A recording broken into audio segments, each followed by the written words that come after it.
now copy. Say again. Okay, yeah, like I didn't pick it up. Yeah, that's awesome, dude. Wow.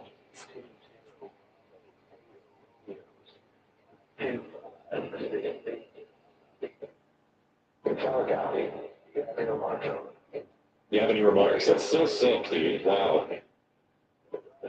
I'm gonna glaze this. I can already tell.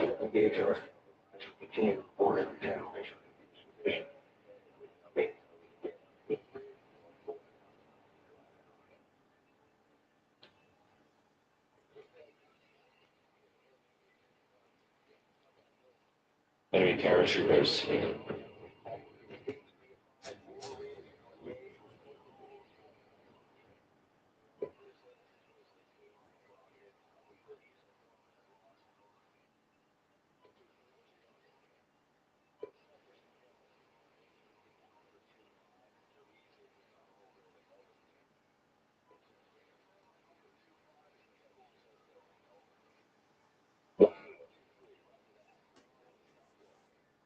Yellow, yellow.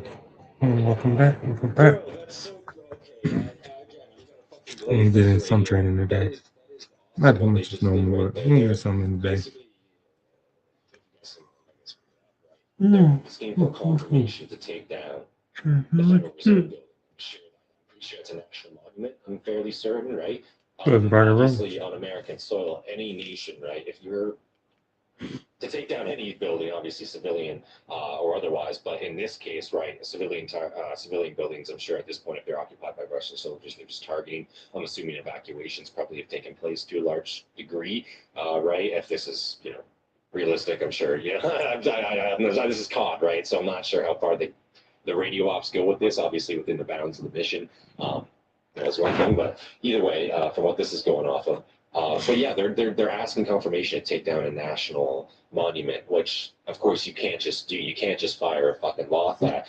They're only going to do that if they deem it 100% necessary, right? To fucking hold off enemy forces at this point. So let's hear back and see what they say. Like, but it's cool that was even included. Is my point. Like, I don't think I've heard any other game like actually go that far with that. You know what I mean? Like they're actually radio checking to see if they can unload munitions on like a monument. That's crazy, man. Okay.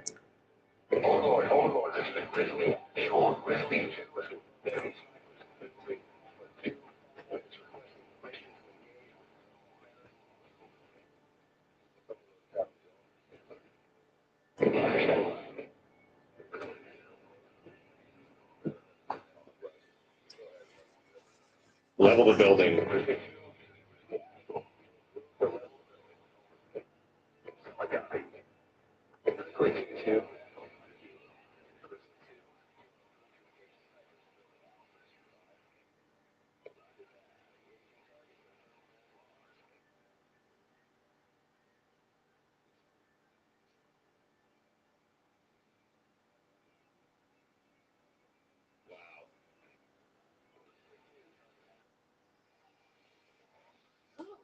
Runner, you're very fast. Well, I drink Red Bull. What you do realize? Yes, Red Bull gives you wings, but I'm scared of heights. Looking for tax help? Now there are TurboTax experts right in your neighborhood. They get to know your unique situation and get you every dollar you deserve. So hand off your taxes to a local TurboTax expert today. We're just gonna pick up where we left off last time. Starting out with a rice shower. Let's see what we can get. Because she is a long racer, so. Let me do her and measure on the queen.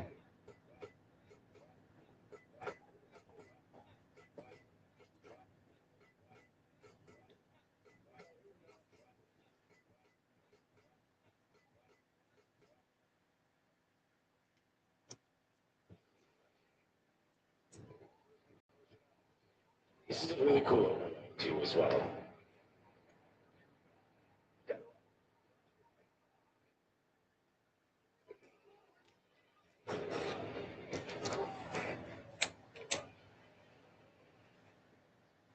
Again, oh, look at this. These firing are up too. But I just want to say credit where it's due too on what's his name here again? Bandad for doing this overlay, man. Like this is cool how he's done this, you know. And to actually be able to visualize exactly what's going on rather than just hear it, you know, that's actually very fucking cool. I have to say, credit where it's due, man.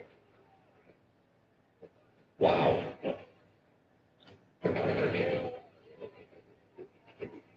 Took out one.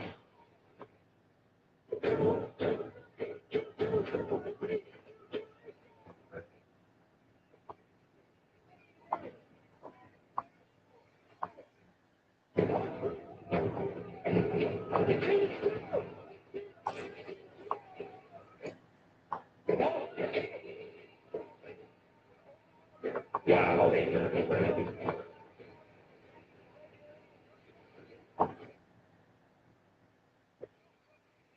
Even that was pretty on. Like that was that's basically I think a section there communicating as they basically got fucking completely overrun and pushed back and their Mark 19 was down, so that's their GL. That's the I believe the automatic GLs that they got there.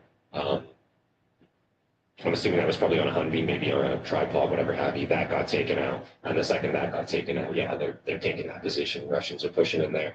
Looks like American forces do have, like, you know, kind of how it would be, right? You got basically people in every single building on the front line to try to prevent a push forward, but it doesn't look like anything in the rear lines here at all. So I'm guessing, given the mission context, again, it's been a long time, but I believe America was kind of caught off guard in this one. I'm pretty sure. What was it, like SATCOMs got disabled or something like that, if I recall. If 12, 13 years of memory serves, I'm pretty sure. Let's keep watching.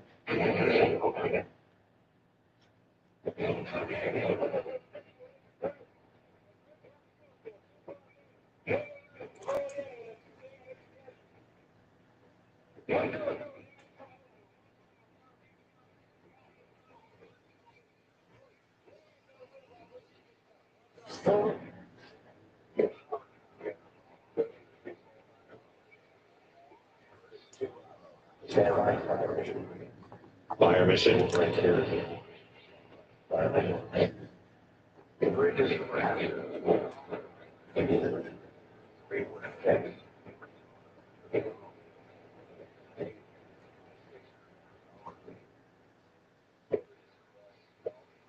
That's even cool, yeah. Wow.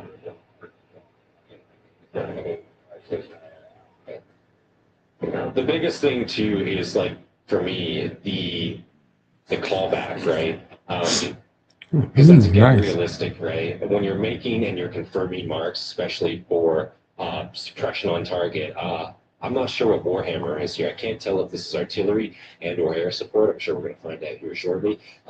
Either way, though, it's sick that they're calling in grid suppress, grid to mark, so entry to exit zone, right, in terms of grid squares, and then but the repeat, right? So Warhammer is repeating that back as in a confirmation, right? And then they're probably going to give up clear or right, continue your fire mission, right? But it's sick that they're taking that extra second to repeat back because that is realistic. Everything on the means, especially when you're calling it a fucking fire support mission, that is repeated back. And in Hollywood, it's just like they fucking say it and everyone fires, right? Good chance you just fucking misfired and killed somebody, killed one of your own boys, right? So yes, it's very, very good to be sure, and it's very realistic to be calling that back. I love that shit. This is really cool so far. I'm enjoying this.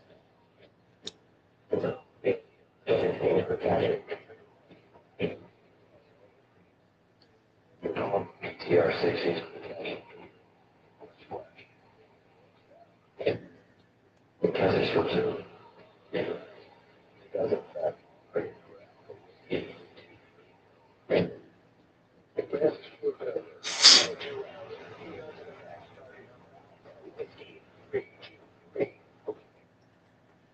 Love Roblox? Earn Roblox digital gift cards with Microsoft Rewards. Sign up for Microsoft Rewards and earn points for your everyday activities when you search on Bing, play on...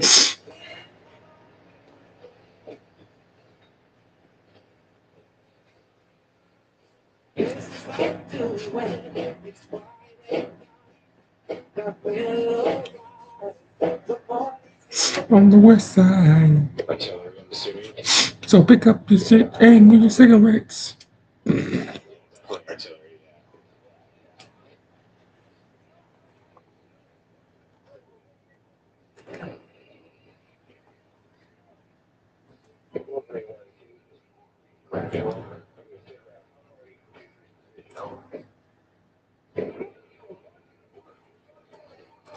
Jesus.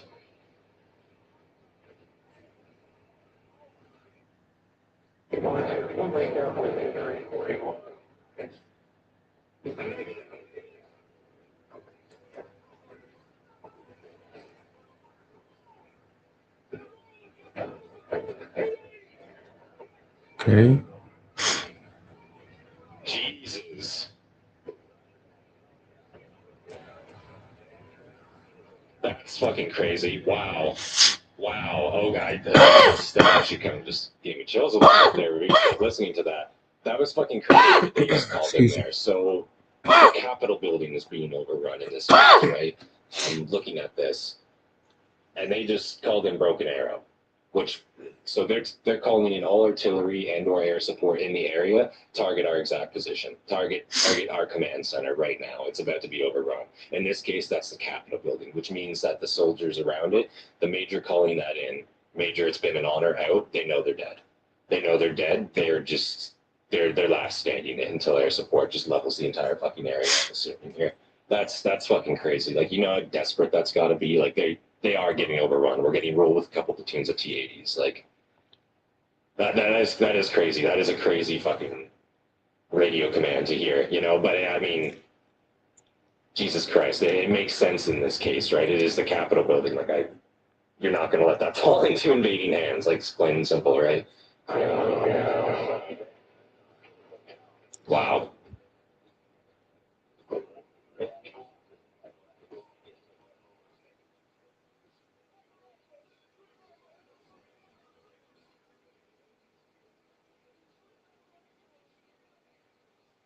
I think that's squad lead is dead. Yeah. Our platoon leader is dead.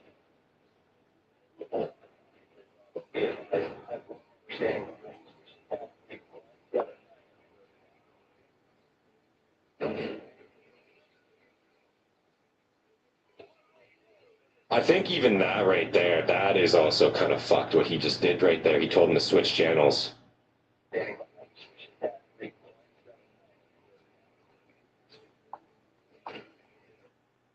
So I think he just got him off command channel because he knows that he's dead. Like, that squad is going to be virtually ineffective. He's giving them over to Warhammer, which is artillery in this case. So it's take as many of them down as you can, basically, is what he is. He's an artillery observer.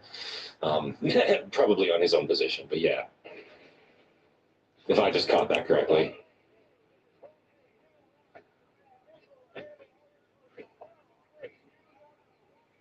War pig.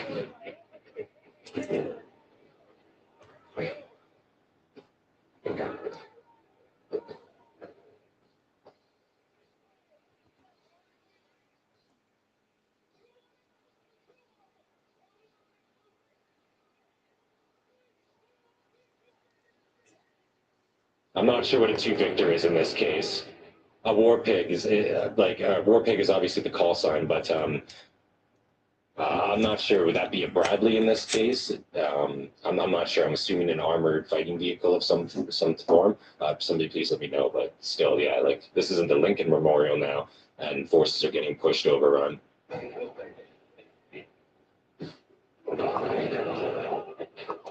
Like you can see Russian forces closing in there. I'm guessing that's infantry.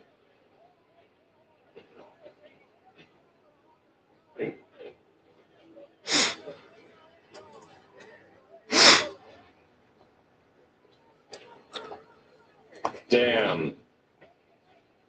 So even that right there, I'm sorry, I'm going to be pausing and like analyzing this a lot.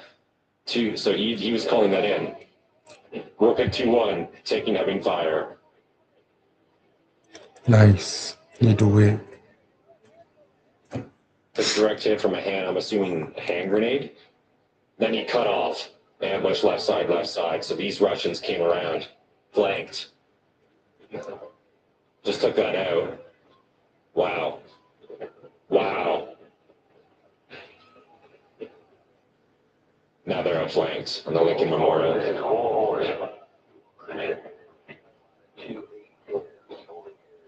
Warlords, okay, A10s, so yes, center support.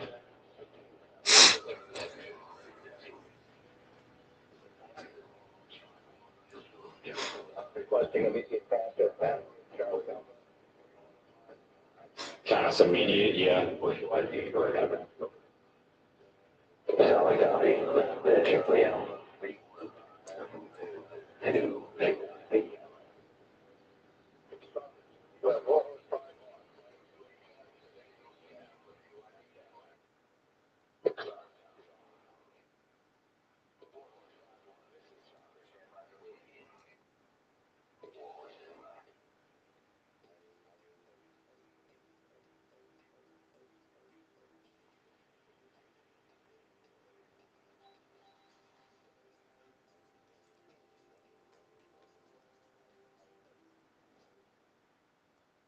Twisted tea is a refreshing, hard iced tea, maybe real blue tea. Keep it twisted.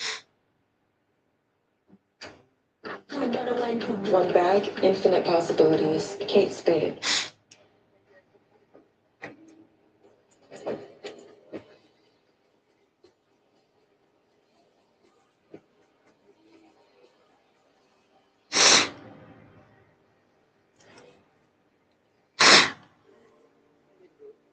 Start improving your fitness from day one with real-time insights and guidance built around your goals. See where we TRT 20, close in fire support.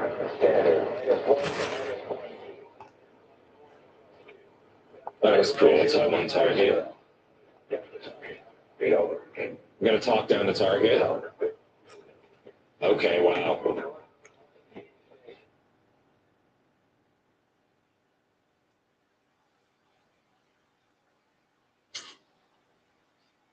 Why do I have a gun? Welcome to the first real hardcore survival simulator. No zombies, no.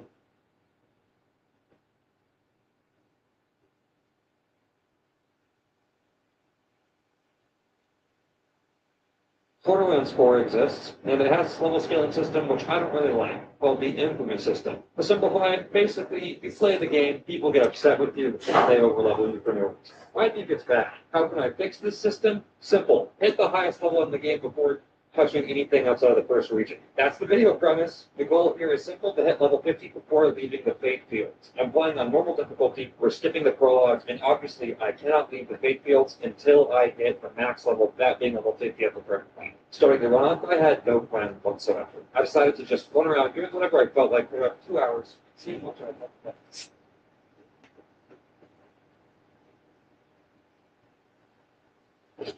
EA Sports. It's in the game. If it's in the game, EA Sports, in the game. it's it.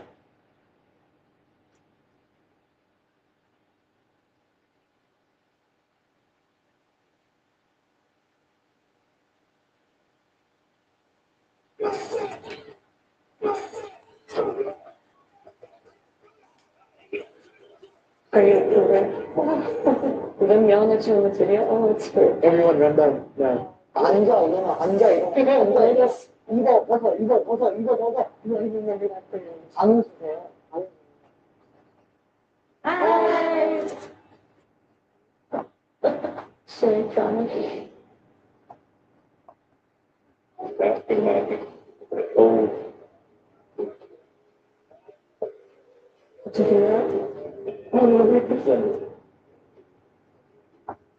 I have a funny story about that.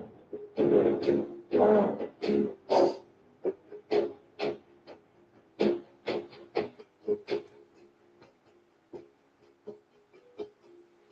Yeah, so this happens in the first day of boot camp, right? So what happened, I think, because that was, when I entered, it was 36 period. A lot of, like, you can go through, like, you can cut your hair before.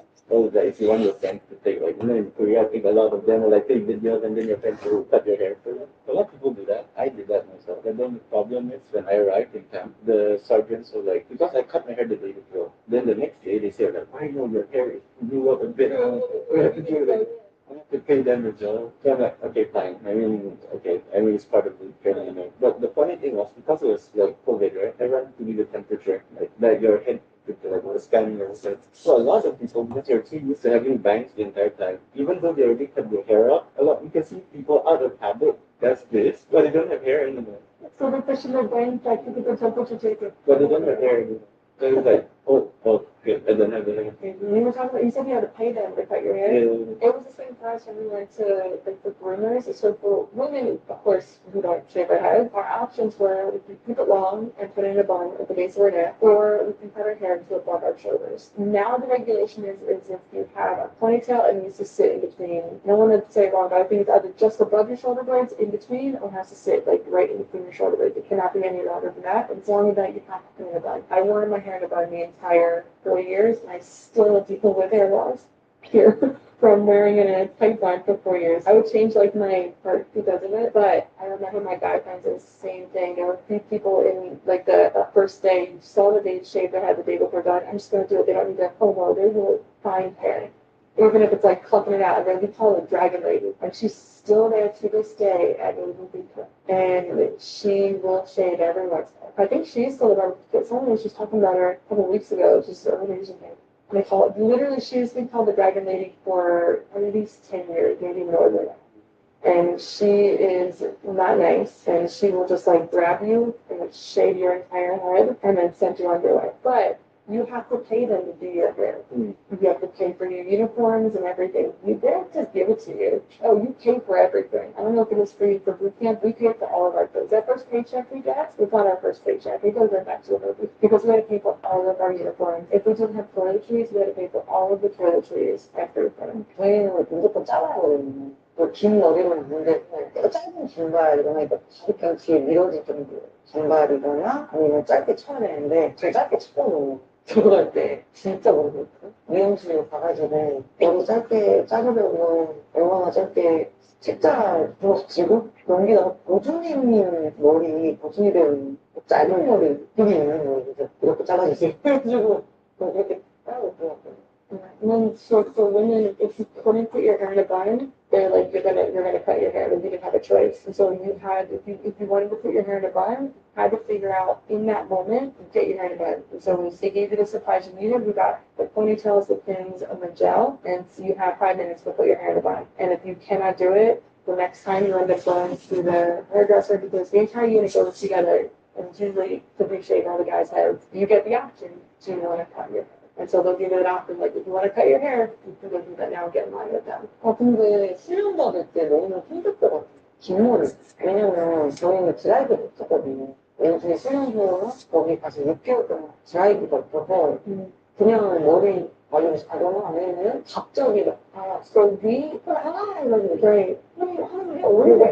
right. Yeah. 머리 필터 나가면 beginning it's called hair wrap. Like you would see it a lot of the times for girls too because our buns are so tight. We're either red buns. The bottom, it's because the follicles are being pulled so tight and we're not used to being very tight at the bottom. But the hair wrap comes from showering. You want hair dryers. So you're not having time to dry your hair, and you have to quickly get your hair into a bun, and then your hair is just stuck wet underneath. And I have really thick hair, so my hair would absorb all of the water that I would shower with. And so you really don't have that much time to shower. So all of you guys, don't have time to shower. So we would shower, and then we would get into our PCUs we would get into, so then we were going to bed soon after. So I remember I would go to bed, I would try and braid my hair before going to bed, because my chief would have us get up before wake up call, so we were in our uniform ready to go. So my hair was still kind of wet the next morning, and I was putting right back in the bun, and going through the same process the next day. I lost so much hair in boot camp. Everything is always wet inside. Right, it's always wet. It's like outside it's dry, but inside your hair is always wet. 이것도 말해주는데 이런 거 안 넣는데요. 저희는 이 머리망을 해야 되거든요. 이제 이거 하면은 그 핀 있잖아요. 핀인데 쇠핀 이거를 매일 끼면 진짜 머리가 너무 아프고 너무 불편하고 여기 아팠어요. 진짜 여기 아팠어요. And so like you see, especially whether it's women in the States, I don't know about here, but in the States you see women who, whether it's firefighters, police officers, or military, if they wear the tight buns, they will all say the same thing. They deal with hair loss right around here and right down here because it pulls so tightly. So we would all have to change our part. So I would either have part it right down the middle, I would have it go straight back like I have now, I would go here, or I would do 2 braids along the side, whatever was in regulation, and try and readjust it, because if you kept doing the same thing over and over and over again, it's just going to be pulling the hair out all the time.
So I'm going to redo our kitchen, updating our kitchen. For all those people who never seem to get around to it, Chase has financial guidance. See how you can start saving.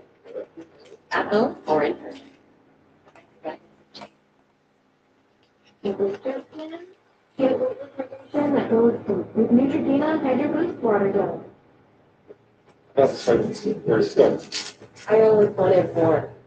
I went back to school at 39, 33. 42. And no let's go. Like I could go to university. We nothing can what you're chasing. What can't do? At Queen City Home Store, we have everything you need for every room in your home. From appliances and electronics to furniture and mattresses. Our whole home experts are here to help. Plus, with flexible finance options made just for you, upgrading your home has never been easier. With our price match guarantee and express delivery, you'll get exactly what you need when you need it. Find your style at a Queen City Home Store near you or at queencityonline.com. So usually different or? Oh, so I don't know. The Marines are a little different than us. The way that we did it is, and there's videos on YouTube of the Great Lakes where we get into the main hall when we first look at everyone gets off the buses, and this phone call happens before we even hear everything. And so the way it happens for the Navy is you get off the bus and go to the main concourse, and you stand. I don't remember if you were standing right along the line of the flags or you could stand along the 2 lines that are there. And so you have 2 people standing, everyone's facing each other, and your RDCs or the training officers are walking down the middle. So you haven't been assigned to your divisions or anything yet. So they're walking down the middle, they're walking along the back, and they have things stuff like that. And so in that moment, my mom has it on video, but she got my phone call. It's actually on Facebook. Her video of getting my phone call, and my mom tells me the story. I actually don't remember a lot of my phone call because I hadn't slept yet. We sorted out in front of us, and then you make the phone call home, and it's basically on the same line. This recruit has made it here safely. You'll get my mother, you'll get my box, because I might hear in the mail the next week or so. So along the lines, that's generally what you're saying is, I made it here safe. You're about to get all of my stuff because, of course, we pack everything we have in the civilian gear into a big box and it gets shipped home. So that's you have that, and then they take the phone. And that's literally what happens. So you have, and then yell at you. So then yelling at you in the video, oh, it's true. And sometimes I didn't even think I heard my mom on the other end. No, I didn't hear my mom. I heard the person like, hello. All I'm saying is, since I'm going through this, I need to get this out and I'm going to hang up on you real quick. Like, that's literally what it was. Like, and I watched the video of my mom getting my phone call later, and my mom's like crying. I'm watching this, and I'm like, okay. And she hangs up, and like, it's just here today, and then I go, she's okay. It's not okay.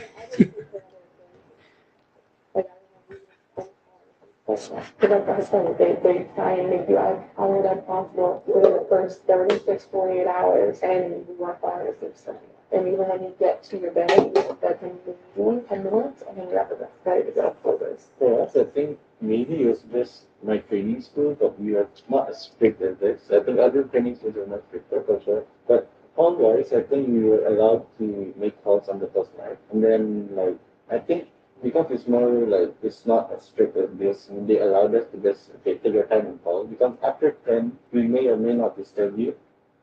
But then you can call your families, but just like don't use your physical call because you're in the insolvent. So, but other than that, I think the first day was still kind of nice. They're still gonna be like, oh, welcome. This is if you have any problems, blah blah blah. Then the next morning, everyone went up. Yeah. Oh, okay. Yeah. So they kind of picked you out. The moment you wake up, and then, like, everyone get down in 2 minutes. Everyone feeling like their thing that's so their t-shirts and everything. Just run down, boom, because some people do end up running down without any filter. I mean, they didn't really tell you to be militant. So. 처음에 막 멈추면 내가 그런 쪽 다녔던 그다 오히려 이런 처음 맞닥뜨리는 그런 기초를 해야 과정이 아니라 그 부트 캠프가 맨 처음 들어가는 저는 그 다음 이제 부사교가 훨씬 그게 진짜 그게 문화의 느낌이거든요. 왜냐면 훈련 부사관에 와면 뭘 하면 바로 엎드려 뻗쳐 나가 들어와 나가 들어와 앉아 이러면 앉아 이러면 이거 벗어 이거 벗어 뭐 내려가 올려 내려가 뭐 1200개만 계속 탄사 처음 해서 엄청 그 쌀라도 이거 이거 네 그렇게 해결하는 것도 있는데 이렇게 있는 게 팩도 무슨 사람인지도 알 수도 없고 하나 영어를 남겨주면서 잘 모르겠고 사람을 안 붙여봤고 이제 사람을 봐야 될 것 같고 무섭고 약간 그런 느낌. Yeah, I know for us, like this yelling starts before you even get to the actual days. Like in the airport. I mean, they're not yelling in the airport, but that's strict. Like they wait for all the flights to show up and to have everyone sitting properly on the ground. Then everyone gets in the bus and they show a video on the bus. And if you fall asleep during that video, I have you. And then everyone gets off the bus. You have a chief come off the bus and gets everyone off the bus. They yelling starts on the bus. And then you get there and you're in that how long you make that phone call. It's 진짜 완전 것도 스케일을 Oh yeah.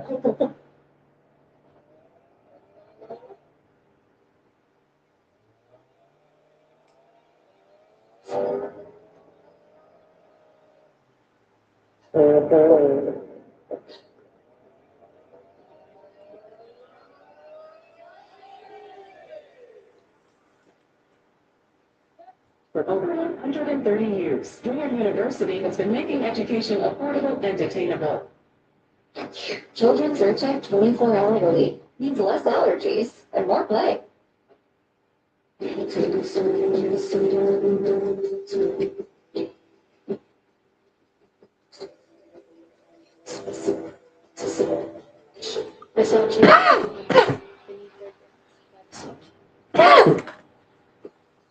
you a Roblox fanatic?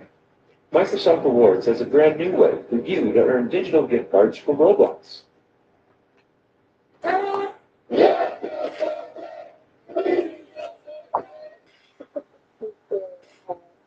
Person against Drill Sergeant. Good evening, Drill Sergeant. Drill Sergeant. Drill Sergeant is like they're the instructors, the teachers. Us, it really took closer to the end when we went through our final scenario. Can't say that much about it, but it's a simulation program. And so they basically take you through different situations on an actual ship. And so it's different scenarios of going through these evolutions and everything. Fighting a fire on the ship, we had to do that. So we had a real fire simulation. We had to go through if there's a leak on the ship. Once we went through our final graduation simulation, so that's when the kind of war came up. It became more, not necessarily friendship, they still had that level, but they became more friendly. Like they were playing music in the vision barracks, like, so it was very, very, I don't want to say calm because we still got beat. I don't even remember that clearly, but it was a lot less stressful than it was in the beginning once we passed that kind of simulation.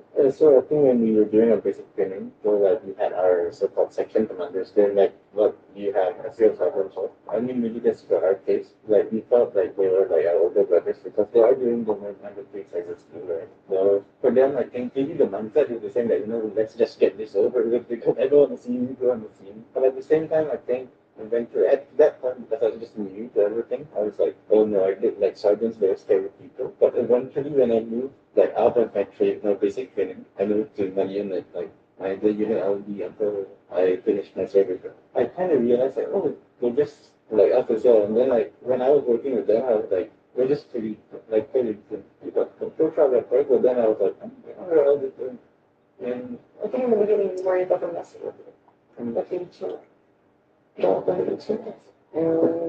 that's where we get practice. issue 다음날 프레임에서 practice. 진짜 그거도 바꾸죠. 인가하기 전에 행진을 연습하는 거거든요. 그거 하면서 진짜 그거 끝나갈 노력을 저 이거 쓰시든 의자 쓰시든 이렇게 글 쓰시든 안 해주세요. 안 해주세요. 약간으로 이거 안 가르쳐줘요. 팬들이 근데 연습을 때 거짓이에요. 진심이다. 약간 그 이거를 뜻이랑 약간 제가 오히려 제가 치는 그런 거는 이제 약간 마음에 드는 요소이나 호종경화라 해야 되나? 그런 거에 이제 느꼈던 거지. I think for me the best was like when we thought we broke down a little bit and then I got the smile and that's when the turning things around. 이게 I can't tell you. Wasn't that when you create program as well? Like the thing and the guy had to turn around. That was a couple months ago. I did the same thing. I did the YouTube training thing from like the instructor. The amount of times I had to turn around because someone was doing something stupid and it was hilarious. All I think about is how to make everything stupid. So that was super different. 맞아. 이거 불붙잖아.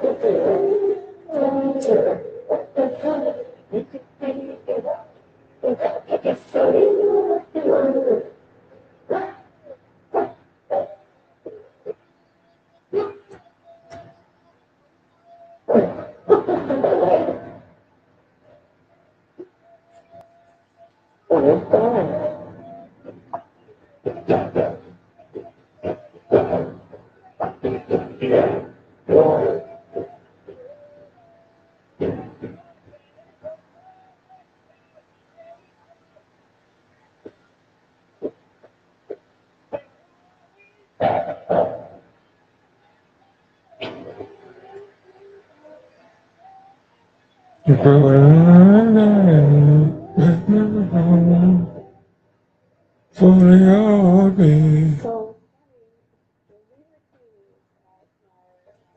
company, we run on the morning. If I can't listen to music, can't do anything, get myself sane, little some cadence to myself, or to keep myself motivated to run it up and down the mountain, up and down. I will put left, left, left, right, left. I would do that, and I still do it now. Like if I don't have music or something, I would go put cadence in my head to keep myself pushing forward. It's one of those things where you don't hate it, it does get annoying because it's like I'm staying with it, opening up not yet, right? But it's so motivating. Like there's a few promises I need to do in Jacob as well that I still did for both the things that I went to, whether you still live because we realize that a lot of the cadences that we have, at least for us, the cadences that we have, they all go back to my Jacob. So whether they were sent by our great grandfather or grandfather in Vietnam, or they were the same cadences that my grandfather did when while it is repetitive, it's also repetitive food behind it. And so a lot of these things, so you realize, okay, my grandfather started this, and so I'm doing the same thing that's good for my grandfather, so that's good. Like it's hard to start sometimes, but it does get annoying. And like I usually read it because I was the person to coming outside in the beginning, so I was in Japan, I lost my voice, so I'm not good down. I'm getting a new job. I think it's just so motivating, but then you actually read the lyrics, and you guys, I know how these are really, really dark. A lot of it's passion enemy, your courage, your pride. It's pride for what you're doing, pride for, but then it's also being the bigger person, pride being my brother. And so that's what some of these are about. It's doing that bigger person. Like, here, I'm a steamroller, I'm going to step in water. The ones that we talk about, I left my home to join the army or to join the Navy. And so we talk about these red people that we left our home to go do something greater than what we are, and just to be greater than we are. So that's what a lot of these are. It's a motivation that we use to get to start. So I think it's interesting because like Singapore's campuses, even in India girls, our commands, even when you ask it English, our commands are in Malay. It's like Malay, the Malay language. And our songs that we sing, and sometimes you mix up English, the Hokkien, the Chinese, and everything else. So rather than thinking about these lyrics, going to the ones in our hand, and that's why because the lyrics can be complicated, like and so many people. Then you have to get the cue as well, like, oh, if you start speaking in Malay, it means that my commander, then you need to prepare. So you have to do anything that I know. So, but you talk about like what the purpose behind the sound. So it's not like the like possibility just in this case because it's many people like after I finish what I do after looking out of time. I'm gonna meet my whoever my family, my loved ones, or like my significant other, like something like that. And then I think there was one news I remember a few years ago that they banned one of the songs because I think that they banned it so then the just like my thing is I think a bit vulgar or whatever. I think there was something that really they were inappropriate. So I think just everyone yeah, things will be 목소리가 나중에 예쁘게 나왔기 때문에 왜냐면 나도 일부러 그래도 하려자라는 때문에도 제가 인터를 되게 많이 했거든요.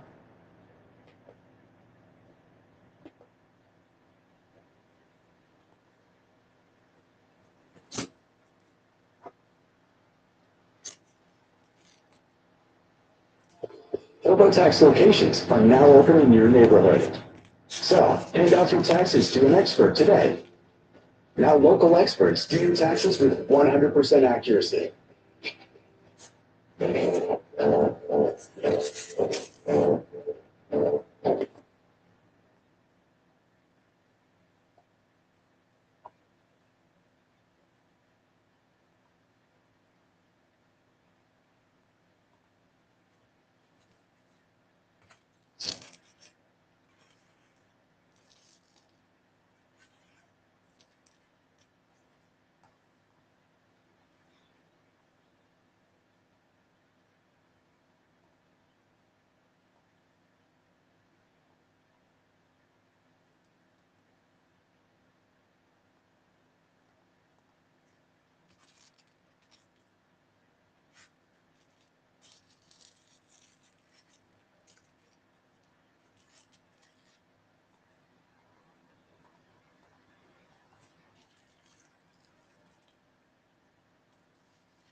Screen. Okay, and they want to do like the little squeeze up? I'm excited. You'll know.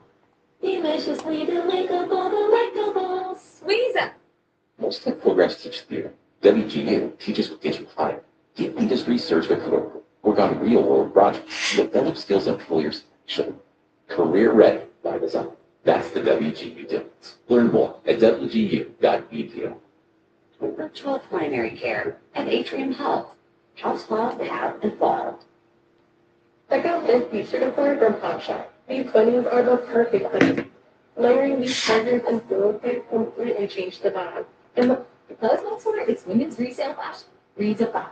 Posting the buys and sets. Gently used brand new handbags, clothing, shoes, and accessories. Yourself into your local clothes rental and get paid fresh on the spot. But Getting at these or to lack of sleep and then you take your like sleep cap off and you put your navy backpack on like you're officially part of the club. I like everything that moment I was in it forever. One thing I would remember from my time, it's more like the experience of before going in, you have a lot of uncertainties. Like what am I expecting? Who am I going to meet? Either the nicest person in the country or a crazy guy who not studying or I don't know. I mean, you don't know. In that sense, I was like, okay, so what am I going to expect here? But then when I entered, and I'm like, oh, so everyone's okay. Because at the start of it, your drill sergeant, your sergeants, your section commanders start reacting with like the sergeant majors and everyone else start coming. So like, I think let's all suffer through this period and then we settle about how we get to know each other. I think eventually getting to know everyone, that was the best experience. Because I get to meet new people and then I understand that, I'm not alone in that part of this pattern. So, 저거 성우 같은 것도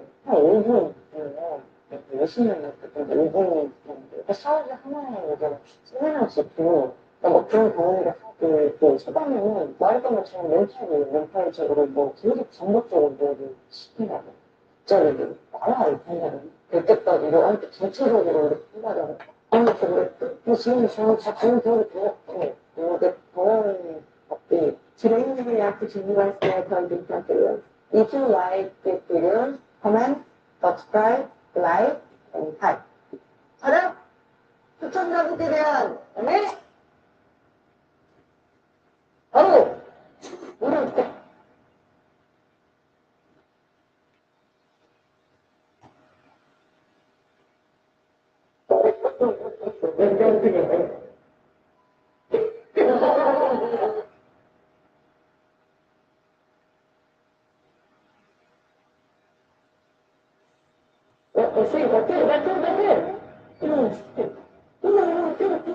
Last year's episode, I'm happy to do it this. I was like, I'm not losing this. It's still in my wallet to stay because even now, I'm like petrified about losing it because I don't want to get sprayed again. Even though I'm not even looking at anything, I don't want to do it.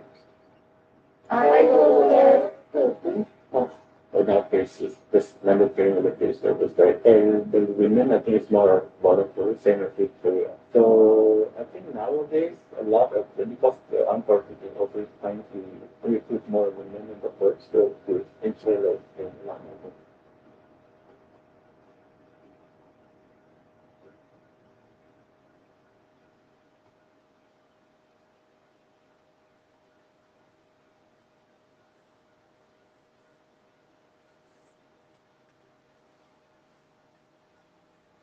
So I think traveling down this journey.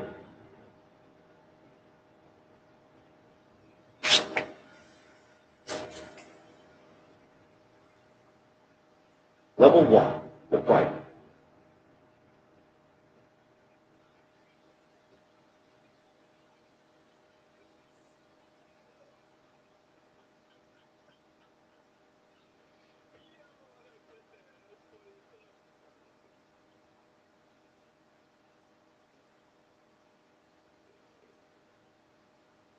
Hey.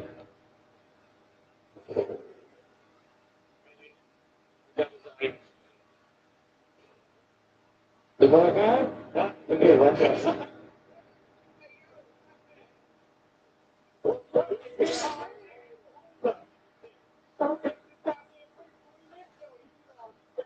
Yeah, no, you're getting talking. Goddamn, food.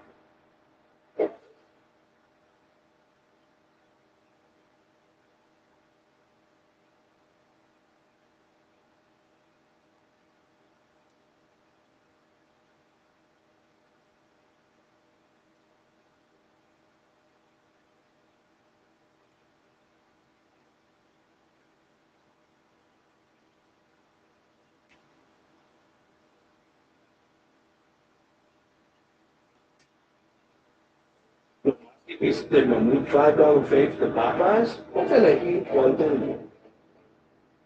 Take the next step in treating your moderate to severe ulcerative colitis with Entyvio, the only gut-focused treatment for UC that helps block inflammation in the gut and works right where you need it. Now is the time to talk with your doctor about the results you want, rapid response, and for many people, physical improvement of the gut lining. Infusion and serious allergic reactions can happen during or after treatment. Entyvio may increase risk of infections, which can be serious. Although unlikely, PML, a rare brain infection that can result in death, cannot be ruled out. Tell your doctor if you have an infection, flu-like symptoms, sores, or are prone to infections. Liver problems can occur. Learn more about the only treatment for UC that works right where you need it. And ask your doctor about gut-focused Entyvio, including the Entyvio pen.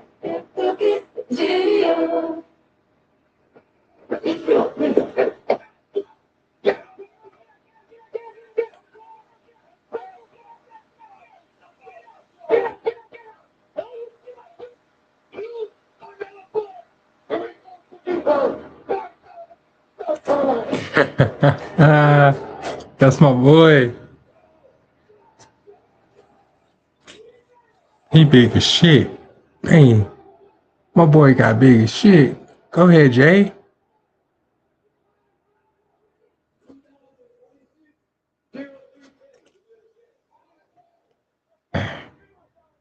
Man, my boy got big as fuck. Go ahead, Jay. See you, my boy.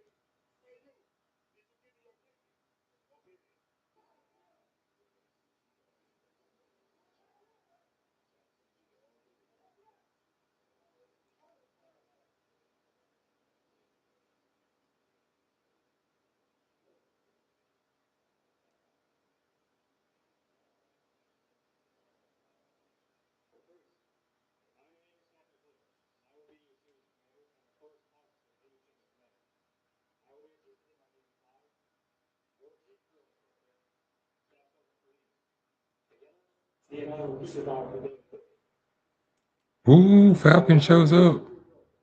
Falcon shows up. I didn't know they still did that. Like that.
The Marines, the showing siblings children issue because it's the firstborn, so it shows them that anything that you are 19 can be done. And also, second reason is this is a big job because he's planning on living in Marine in the future as an officer. This is what he's got to do already, so once he got a piece of deal, he possibly bring it to the fleet. And with that, Marine said, basically join the Marine Corps to provide a stable lifestyle for his son and his fiancée. If you join the Marine Corps, because the Marine Corps developing makes and teaches a lot of critical skills that need to keep to use in life as they get older. So this kid joined the Marine Corps because he's kind of running with a bad crowd back at home and he wanted a great way from that and still unlock his full potential both as a leader and just as a man. This kid joined the Marine Corps because he wasn't satisfied with the path he's gone down a while. But the military was always something that he wished he had done earlier in life. So this kid finally decided to make sure they got there. So schooling, childhood, got everything he could ever ask for, and didn't think he was starting to lead her up a free and easy life, and others gonna just give him the back time we did something to earn that freedom and earn that childhood. So it's this recruits starting to fight for freedom and fight for something. This is good for the military because you have $7 million and you also shoot people off, and also it's a big chunk of his life.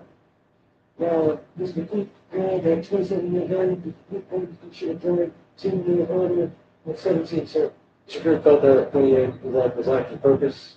Secret going Marine Corps, wanted to find out purpose, accomplish something with his family, create some great things with everything proud of himself. Physical joined the Marine Corps because physical was lost after graduating high school and demanded was to do. And Jessica wants to become the first female Marine in her family. She could join the Marine Corps because the school was lost. She was a single mom that she tried to give the super daughter every question she never had. And the super made a challenge in math, and there's a math together for her daughter. The super joined the Marine Corps because after high school she didn't want to go to college, but she wanted a future officer, so she joined the Marines. Elizabeth joined the Marine Corps because she had two options to go for California or to join the military, and I decided to choose both. So my final season ended this past November, and now this recruit decided to join the Marine Corps because this recruit came from an immigrant family. So coming from an immigrant family, sometimes there's some struggles, And during those struggles, it obviously takes time to build a strong family from that. So this returns to family together for specifically to pay her mom back for everything that she gave her during those struggles. Basically during the rainfall, she didn't want to go straight to college, and she was looking for a challenge in life. This recruit joined for the disciplines and for the tuition benefits because this recruit's biggest dream is to become a pilot. And this recruit joined the rainfall because there wasn't a lot of job opportunities for this recruit's fund, with a lot of people investing into mainly.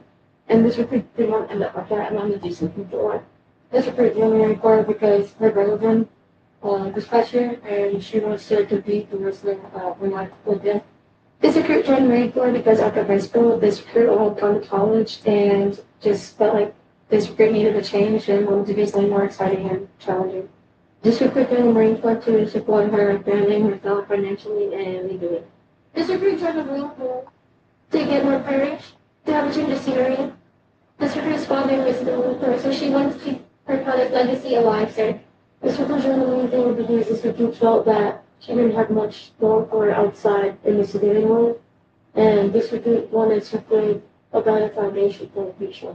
This recruit joined the Marine Corps because she felt that she needed to give back everything that her mom sacrificed and to make him a good. This recruit joined the Marine Corps for the opportunity and experience. This recruit wanted to be a part of an organization that would make her family proud and would set her up for a successful future. This recruit joined the Marine Corps for 3 reasons: my family, the title of being 1948, and just policeman. This recruit joined the Marine Corps due to family, wanting to get them out, and another future move on with the together. This recruit joined the Marine Corps for because she wanted to be the first female Marine in her family and be the first in something, since her parents came from a different country, and also wanted to do it to show her nieces that female can do things too, and not just men.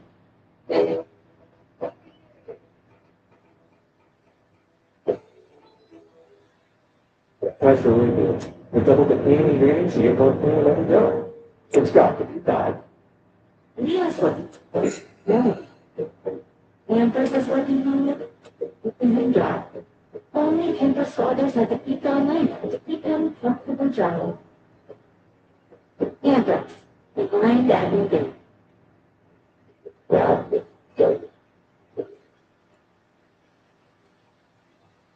The moment I saw anyway and wanted to skip it to up was the moment that I knew it was something good.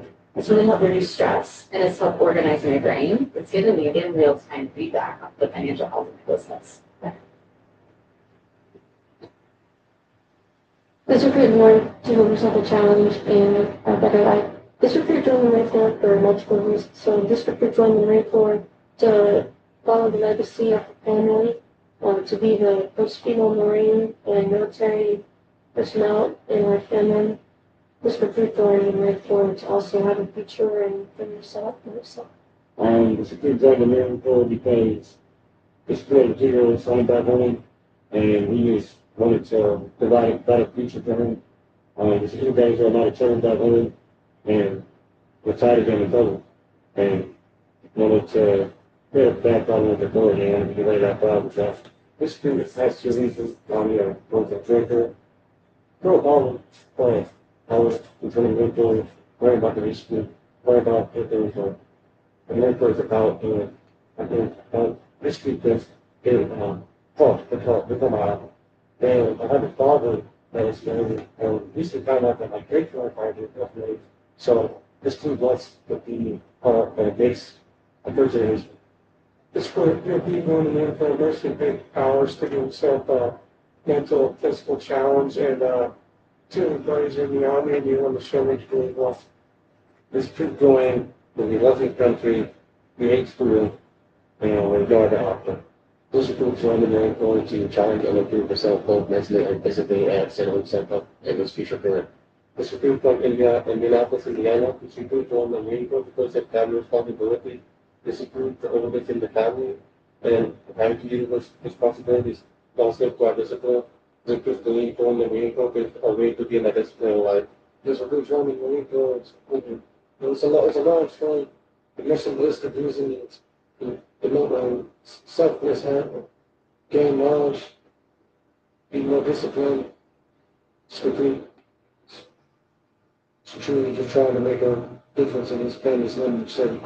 This group joined and leaned forward to serve God in this country and to fight for the freedoms that our forefathers fought and died on the battlefields from here to Japan to infinity.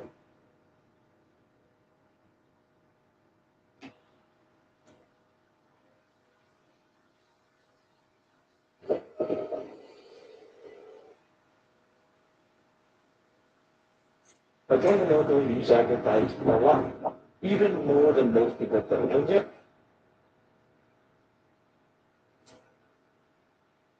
you know, it's quite often.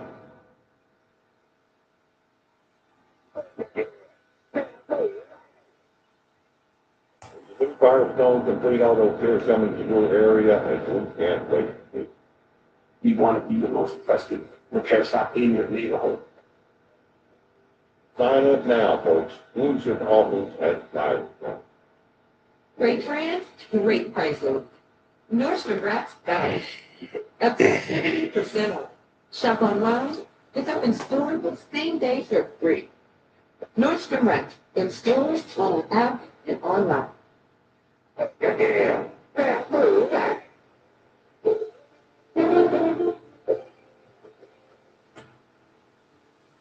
The Simpsons has pulled off some wild predictions before, and not small things either. They mocked billionaire Donald Trump becoming president.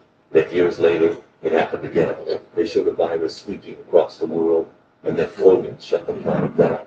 So when certain old episodes began to think of 2026 and World War III around the corner, it starts to feel unsettling.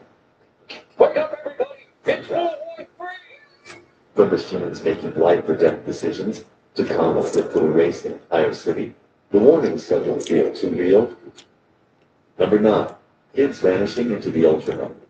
In season 23, episode 9, called Holidays of Future Past, Lisa Simpson is already losing her daughter to a speed. The episode first aired in the year 2011, but it jumps about 30 years ahead and shows a future where kids can leave their bodies and plug straight into a place called the Ultranet. In that story, Lisa's teenage daughter Zia lies on the couch with a cable on her head. With one small move, she drops into the Ultranet, an online world where she talks, plays, and lives. Lisa tries to ask her about school and life. Zia rolls her eyes, gives short answers, then slips back into the Ultranet even while they sit at the same dinner table. The adults still treat the computer like a simple tool. For Zia, it is home. That looked like a wild joke in 2011. It does not feel like a joke in 2026. Right now, teen reports say the average young person spends around 7.5 hours every single day on screens, and about half of teenagers get at least 4 hours of screen time or more, not counting schoolwork. Binge watching videos have roughly doubled in just the last 4 years. A big part of that time goes into social media, online videos, and games that are built to keep people staring and scrolling for as long as possible. On top of that, screens no longer live only on a desk or on a wall. Many teens already own a virtual reality headset, and some reports say that about 1/3 of teenagers in places like the United States now have one at home. Surveys also show that a large share of young people say they are excited for deeper virtual and mixed reality and want more of it in their lives. Reports in 2026 say that sales of virtual reality and mixed reality headsets are climbing fast toward tens of millions of units a year. And large tech companies are racing to sell headsets and smart glasses that can replace normal screens. Put all of that together, and the Ultranet does not feel far away at all. A teen can slip on a headset, drop into a game, a chat space, or some kind of online world, and stay there for hours. Friends meet inside those worlds instead of outside. People go to shows that exist only inside a headset. Class, work, talk, and play are starting to mix inside the same online spaces, just like Zia's whole life seems to live inside that cable in her head. Number 8. Plastic World.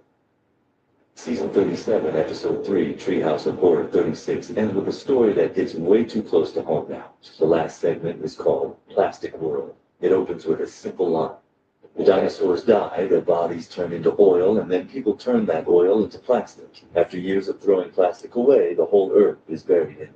In that future, Lisa walks across hills made of old bottles, snack bags, and broken toys. She has lost her family in a plastic avalanche. Totally indescribable agony. The sky is clear, but the ground is nothing but trash. The few humans left fight over food packets trapped in layers of waste. Lisa's plan is simple and desperate. Dig down through the plastic and try to find real dirt again so crops can grow.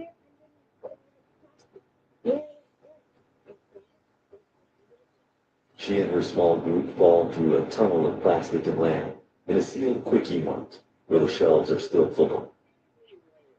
Another group of survivors, led by Bart, storms in to steal the food. Brother and sister are on opposite sides of a fight inside a plastic tomb. That episode aired in October 2025. Less than a year later, in 2026, the real numbers behind plastic look like setup for that exact nightmare. United Nations data says the world now makes more than 430 million tons of plastic every single year, and about 2/3 of that is junk after one use. A trade study found that in the year 2023, about 3/4 of all plastic ever made had already turned into waste, with huge chunks of it leaking into rivers and oceans.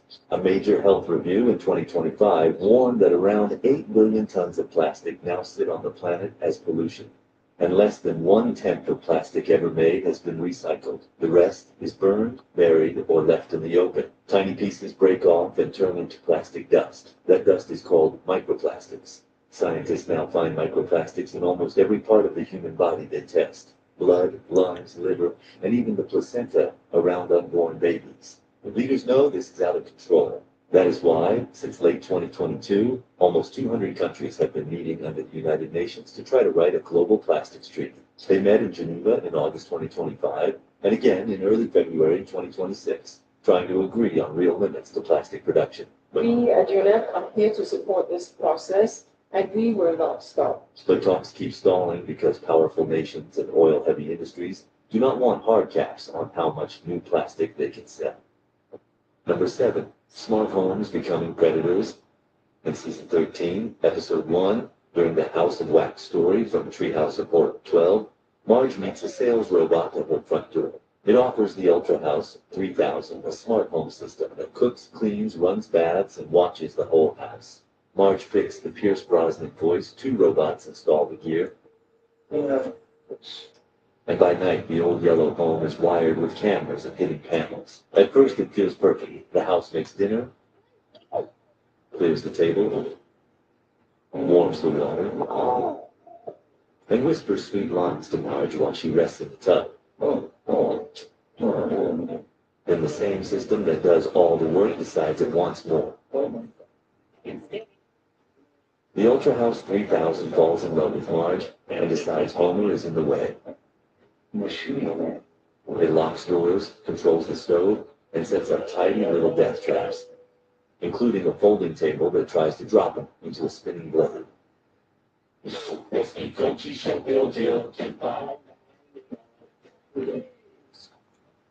My secret to luminous skin? Olay Super Serum Body Wash with 5 skincare ingredients in 1. Looking for a new career with growth opportunities, competitive wages, and benefits? Cheap Buildings in Lancaster, South Carolina wants you. Our family-owned company is seeking hard-working team members. Head to southcarolina.cheapbuildings.com to learn more. A family will be always strong. My emotions move.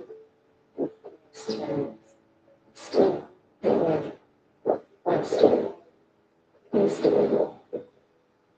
This is not just. It is a lineage to time, to beauty, to love. Natural dance, eternal love.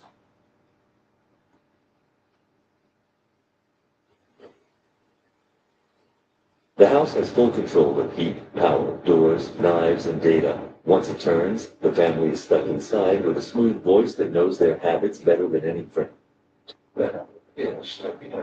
Right now, in 2026, real homes are much closer to that picture than most people think. Surveys in 2025 and early 2026 say more than 8 out of 10 homes in countries like the United States now have smart tech inside, from televisions and speakers to locks, doorbells, lights, and robot vacuums. One large survey found that more than 9 out of 10 people now own at least one smart home device, and many say most of the gadgets in their home are now smart. All around the world, about 260 million homes already use smart devices. For a growing number of families, a house with no cameras, sensors, or apps now feels broken, not safe. Each of those tools is another sensor inside the home.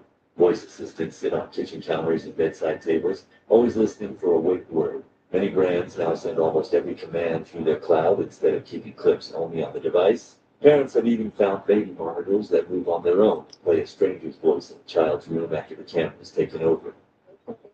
Including agriculture. When baby is old enough, you'll get notifications for when standing and a child out of bed. In early 2026, a flaw in one robot vacuum brand let people tap into thousands of live camera feeds and home apps. The tools that should guard the house can quietly turn into eyes and ears for someone else. Just like the Ultra House 3000 when it stopped serving the family and started hunting them. Number 6, AI workforce takeover. In season 23, episode 17, called Them, Robot, Mr. Burns decides that people are too messy and too expensive. He fires almost everyone at the Springfield nuclear plant and replaces them with robot workers. Homer is the only human left on the floor, kept around to watch the machines. Oh, working.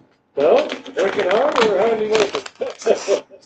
At first, the new robot crew looks perfect. They move in line, follow orders, never take breaks, and never complain about safety or planning. Outside the plant, though, Springfield goes flat. With so many people out of work, the town grows quiet and dark. Homer walks through the plant talking to metal faces instead of old friends, and you can feel that something is badly wrong. When he later tampers with their code and gives the robots more personality, they turn on him and on Mr. Burns. The same workers Burns threw away had to come back and save them. The joke is, robots can be fast, but they care to live them. Now, in 2026, that story lands very close to real life. Across the world, there are already more than 4 million industrial robots working in factories after years of record growth. In the year 2024 alone, companies installed more than 500,000 new robots on production lines, more than double the number a decade earlier. The main group that tracks these numbers says the total stock of factory robots has roughly doubled in 10 years. Factories are filling up with metal coworkers that never think and never call in sick. It is not just car plants. Warehouses, delivery hubs, and large online shops now lean on robot arms and self-driving cars to move boxes, pick orders, and sort goods. Fresh reports in 2026 warn that these systems are already pushing huge numbers of retail and warehouse jobs into danger, as big firms swap human pickers and packers for machines that can run all night. In some of the biggest online stores, there are now hundreds of thousands of robots working beside much smaller human teams, with new warehouse robots able to handle most items by feel and learn from every order they touch. Big names in cars and tech are also testing full-body humanoid robots on real assembly lines. At car factories in places like Germany and the United States, trial runs are already underway. Studies released by major banks in 2026 say these machines could soon take over simple assembly line jobs like lifting parts and doing basic checks, filling roles companies say they struggle to find workers for. Number 5, content control, entertaining you into submission. In season 36, episode 7, Treehouse of Horror, presents Simpsons Wicked. This way comes, the last story jumps to a cold future Springfield where TV has become a weapon. Homer works as a kind of fireman for a new Ministry of Culture. His job is simple: hunt down low shows and burn them. Old game shows, prank clips, silly home videos, anything that makes people laugh too easily, goes into the flames. Only heavy, serious drama is allowed on screen. There's a lot of television. That's why low brow entertainment is no problem. Homer sneaks one band tape home, a cheap clip show full of people falling over and getting hit where it hurts. He puts it on and loses it, laughing so hard you cannot breathe. When his bosses catch it, they finally tell the truth. The point is not to make people wise. The point is to keep them quiet. Quiet people go to work, go home, stare at approved shows, and do not ask what is really happening outside. Entertainment has turned into a soft prison. That idea hits very hard in 2026. Right now, there are a little over 5 billion social media accounts in use worldwide, covering almost 2/3 of the planet. The average person who uses these apps spends about 2 hours and 21 minutes every single day scrolling, tapping, and watching clips that never really end. Most of those clips are not chosen by hand. A hidden layer of code watches at every pause, like, share, play, stops on angry news, and sends warning. If someone lingers on wild spots or drama, it sends signals. The goal is the same across almost all major apps. Keep the eyes on the screen for as long as possible, no matter what that does to sleep, mood, or focus. Don't compromise on your sunscreen. Get this. Invisible protection you can trust at half of the price. An invitation is an open door. A personal welcome. And just like a Lexus, practical peace of mind. For a limited time, get offers on select vehicles at the invitation that Lexus sales event. Can't those swallows keep their money?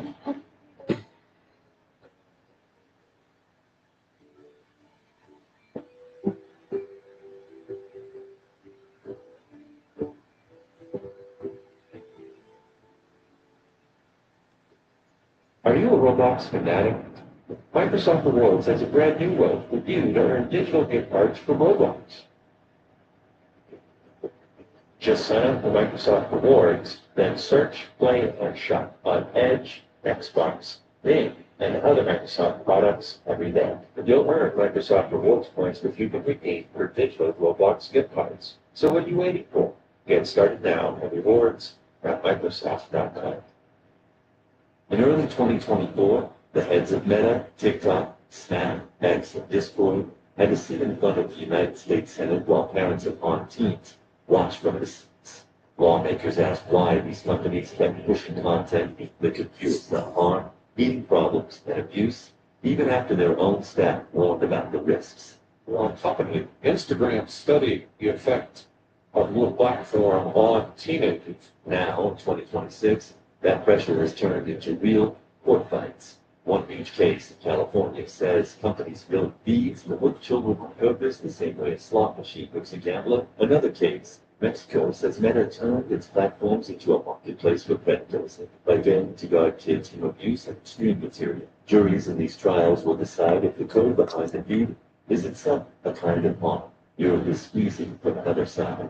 Under the new Digital Services Act, very large platforms must rank first, that's the risk children, and publish clear reports on how their system predicts what. In late 2025, the European Commission even fined X 120 million euros for hiding key details about its blue checkmark and ads. Number 4, smartwatches and constant microsurveillance. In season 6, episode 19, Lisa's wedding, Lisa sees her future fiancé, Q, lift his wrist and talk through his watch, like it is a tiny phone. He checks the time, call, keeps walking. In the year 1995, that was a quick joke. In the year 2026, it looks like a normal day on the street. Right now, there are more than 560 million people in the world using smartwatches. The market is worth over $35 billion. Most users say they mainly use these watches to track health and fitness, not just to see the time. Those small screens sit on the wrist and quietly watch almost everything the body does. They track heart rate, steps, sleep, stress, and in some cases heart rhythm, blood oxygen all day and all night.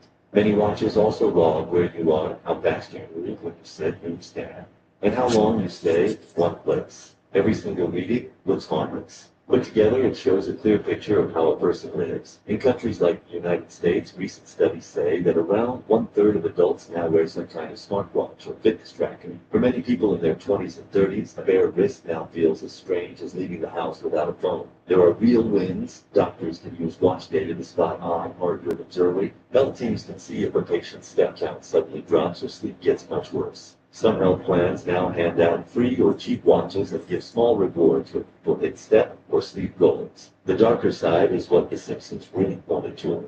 In the last few years, tech and health figures have warned that data from wearables can land in the hands of insurers, employers, and marketers. Some warn that bosses will quietly rate people by how active or tired their data makes them look, even if the numbers are wrong. Other reports note that stolen health records sell for far more than stolen bank card numbers. Number 3, the Comet Threat. Season 6, episode 14 of The Simpsons, Bugs Comet, starts with Bud stuck in detention for school starvage.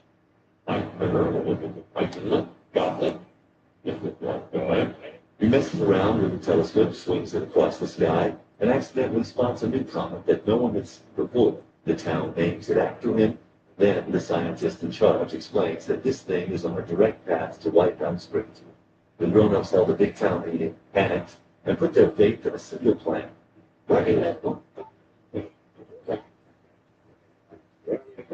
The Air Force fires a rocket at the comet to blow it up and save the town. The rocket misses, crashes into the only bridge out of Springfield, and traps everyone in the blast zone. With no way to escape and no second plan, all they can do is crowd into Ned Flanders' shelter, sing together, and wait for the sky to fall. At the very last second, the comet hits the filthy air above Springfield, burns up in all the smog, and lands as a tiny rock in Ned's yard. The town lives by pure gut luck. Here in 2026, this story does not feel like a joke. NASA and other space agencies are now tracking tens of thousands of near-Earth asteroids that pass close to our planet. The count has passed 40,000 and keeps rising fast as new telescopes come online. There is even a full team of NASA whose whole job is to scan the sky for rocks that could wreck a city or worse. In 2022, that team ran a real-world version of the rockets, the Bart's Comet. They slammed a craft called Darth straight into a small asteroid named Dimorphos and managed to change its path. It was the first time humans had ever moved a space rock to purpose. But even with all that, the sky is not under control. In the year 2013, a rock only about the size of a small house flew in over the Russian city of Chelyabinsk. No one saw it coming in time. It blew up in the air with the force of hundreds of thousands of tons of TNT, shattered windows across the city, and injured more than 1,000 people, mostly from flying glass. In early 2025, another object first labeled briefly showed a small but real chance of hitting Earth in the year 2032. That tiny risk was enough to trigger global alert systems until new data showed it would miss us. The scare exposed how many smaller but still deadly rocks are still unseen. And a much bigger test is on the way. In the year 2029, a giant asteroid called Apophis will skim past Earth closer than some satellites. Early on, there was real worry that it might hit, but years of tracking show it will miss. Even so, millions of people will be able to look up and see a city killer rock slide by. Well, look at the moment. Make it a cocktail. On the rocks. Color without the high cost. We have climbing gyms all over the country, so we use Google Meet to connect to yourself. Automated note-taking feature generates a really valuable. Saves me so much need. We're never going back. Chevy trucks are dependent. Chevy people. They don't need permission to get going.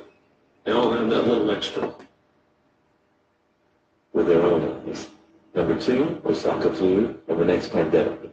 In season 4, episode 21, called Mars Chains, one sick factory worker in Osaka coughs into a crate of shiny juicers. Those boxes sail across the ocean, land in Springfield, and the Osaka flu starts rolling through the town, knocking people down one by one. We see the news say the dreaded Osaka flu has hit, with hundreds of people sick. Doctors' offices are jammed. People cough in stores, on buses, and at work. In one scene, Dr. Hibbert laughs when patients beg for a cure and tells them there is no magic fix. They just have to rest and let it run through their bodies. Then fear takes over. A crowd storms the hospital and begs for any kind of medicine. Someone says a truck outside has a placebo that can cure everything. The mob tips the truck over, breaks open a crate, and instead of medicine, a cloud of killer bees bursts out and attacks us. The town's panic becomes more dangerous than the flu itself. That episode first aired in the year 1993. For years, it was just a dark joke. Then the real world was hit by COVID.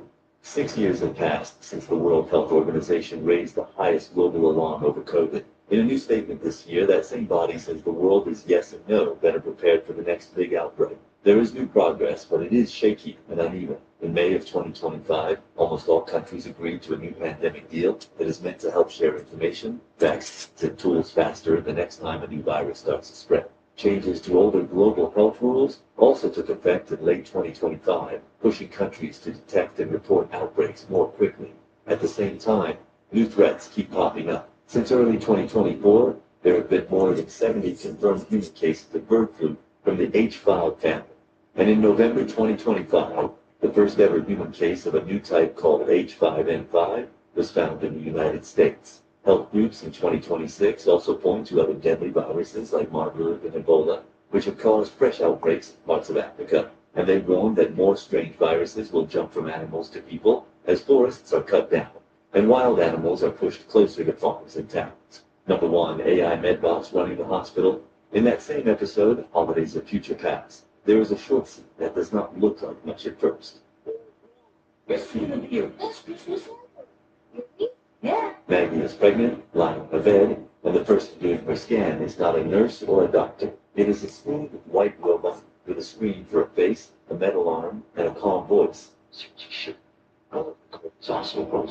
is the medbot, and it tells Maggie what is happening with the baby, as if the machine now speaks for her body. The medbot even jokes that Maggie should not talk until the baby is born, because new research says the umbilical cord also works like her vocal cords. It is a silly line, but the key part is this. The machine is the one giving orders, not a human, not a doctor who knows all, a device. That joke hits very hard in 2026, because real hospitals now look and sound a lot closer to that room. In places like the United States, the main health agency has already cleared close to 1,000 tools that use artificial intelligence in some way. Most of them for reading images like X-rays, CT scans, and heart tests. Doctors use these tools to flag tiny spots on a lung scan, measure blood flow, or warn that a patient's heartbeat does not look right. Many hospitals also use robots in the operating room. The best-known system, called Da Vinci, has been used in more than 14 million surgeries across almost 70 countries. A surgeon sits at a console, and the robot arms move inside the patient with very fine control.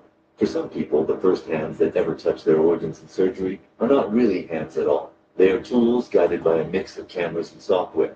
And it is not just scans and surgery. In some countries, family doctors already lean on chat-style programs during visits to help sort symptoms or suggest next steps. Many of them use these tools right there in the room to help write notes and weigh up what might be wrong. Nurses in busy wards use simple phone apps that watch data from monitors and send a warning when someone starts to slip. All of that means more and more choices about real bodies now pass through a screen first. Thanks for watching. Now check out the videos popping up on screen for more unbelievable stories. Well, you could literally start your own business right now with Shopify. It's incredible. With Shopify, it's easier than ever to do it in a professional way, where it actually looks legit. Start your free trial at Shopify.com. Cheers.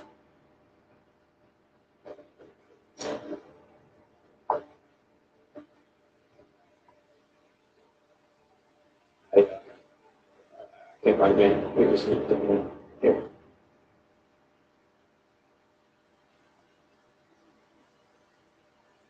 Thank you for joining us on our compilation of best B-17 videos. Some say our earlier artwork of aircraft is, well, a bit plain, but we think these are incredible stories, and we hope you'll watch and enjoy the most epic B-17 stories.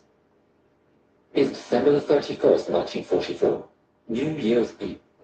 But many brave young men are not celebrating today, as they crew a group of 37 planes conducting a mission targeting oil refineries over Hamburg. Having completed their mission, the surviving planes have been flying through fog for over an hour. It's so dark that you can't see the sky. Lieutenant Glenn Waldron is the commander of B-17G, the little skipper. He and his crew are desperately trying to find a way through the fog, maneuvering as best they can to avoid the plumes of smoke and fire bursting all around them and their comrades. Finally, the planes reach the North Sea, and to everyone's relief, the flight subsides. Now flying straight and level, the planes take position in formation with all the crews watching carefully for enemy fighters. There is a very strong headwind, which means the B-17s are traveling much slower than usual. Suddenly, they're spotted. At 22,000 feet, the B-17s have jumped, and a battle takes place. There are countless enemies, and wave after wave of German Me-109 fighters buzz and strafe the American planes. Staying in tight formation is the best defense, but the fighters are relentless, and many B-17s are lost. The Me-109s are coming in so close on their attack flights that the faces of their pilots can be seen by Waldron and his crew. B-17s are known for their resilience, but they can only take so much damage. With so many planes going down, the lucky lassie becomes the alternate leader, and the planes take action to form a tight defensive formation around him. There's a flash, and Waldron sees a terrible sight of the plane in front of him being badly hit, slide out of formation, and drop down towards the sea below. The fighters are swarming all over, and Lieutenant Roden needs to fill the gap in the new formation. Determinedly gunning his plane forward, he increases the speed to fill the gap and restores the defensive integrity of the formation, trying to make it home. The ME-109s, though, are merciless, and just underneath Roden's plane, another B-17, the 9 Lions, has been killed. The plane is still flying, but the pilot and co-pilot have been taken out. Unbeknownst to Lieutenant Roden, with no one at the stick.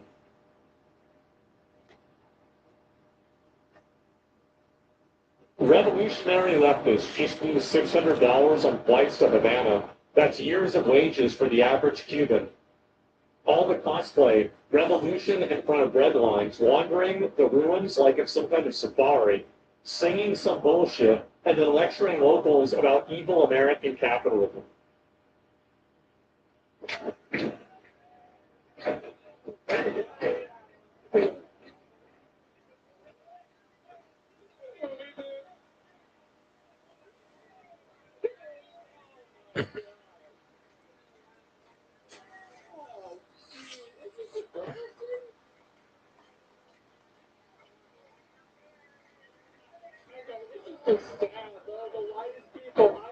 It's always the whitest people, isn't it? It's so pathetic. Look how happy they are with themselves. Of course they're happy. Get ready for this. When your teeth are sensitive, even biting into a popsicle. Try new Sensodyne from the Cork.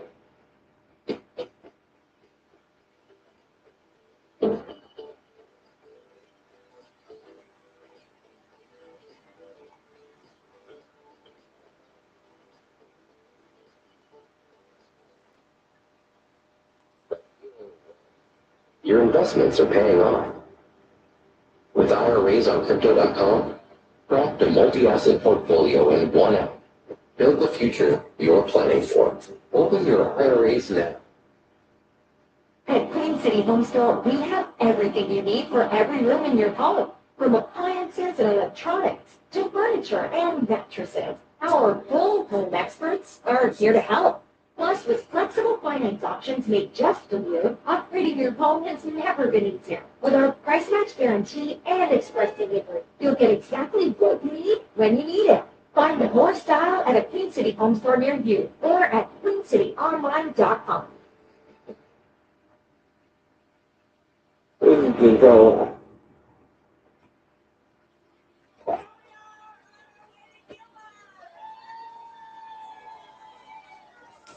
Okay.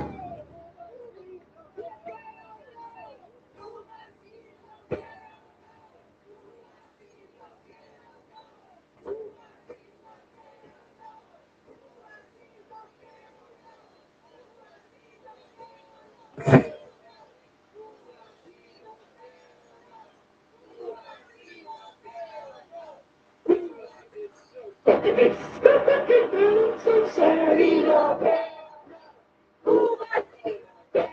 There it is. Oh man, the true enemy of America, the true prime evil in the flesh, or so they say.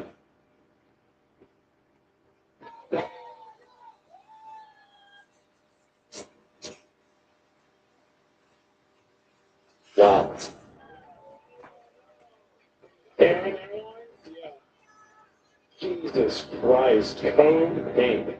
Oh my God. Imagine being a brutalized Cuban peasant living under crushing communist dictatorship your entire life, then having to put up with Western socialists flying out to your country in order to prop up that dictatorship while ranting about how oppressive their own, infinitely freer societies supposedly are. Oh my God. Here's another one.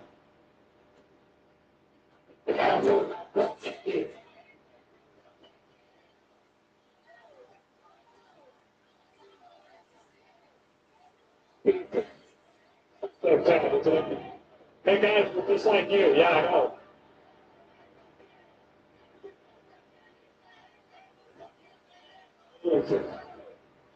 It's just sad. It really is sad.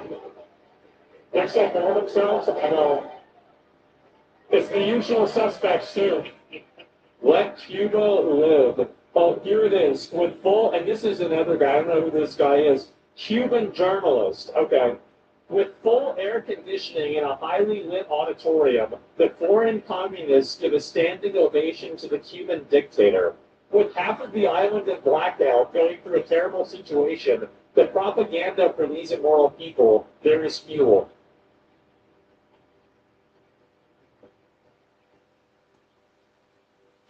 Actually, I guess I'll play the one. Let me get him the turn. Look.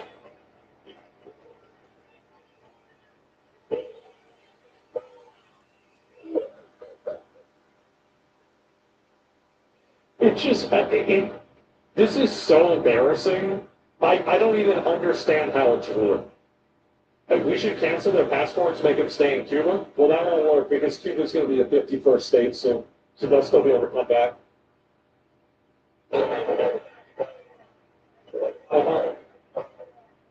What a longer thing, yeah. So they brought over a bunch of stupid Americans and Westerners to try to gas up this dictator. Is that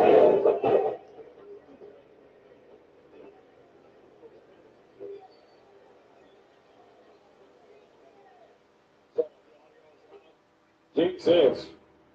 It's just embarrassing, man. It really is. So here's another one. So we're on the plane now, getting ready to go to Havana, Cuba. We have this entire charter flight full. Wow. As important, full of medicines. And we're so excited to be with the Cuban people, our support, show our solidarity, and to say that this inhumane, barbaric policy of the Trump administration has to go. So we're on They gotta get rid of it. Makes sense, yeah, definitely. I mean, this is what it is. It's apparent. Now, I do want to say, like, this is somebody, again, I said that before, I'll say it again. She would be great living in a hut in a swamp selling mushrooms. But they got her out there on, computer. She got smart. She should have a smartphone. They gave somebody like this a smartphone?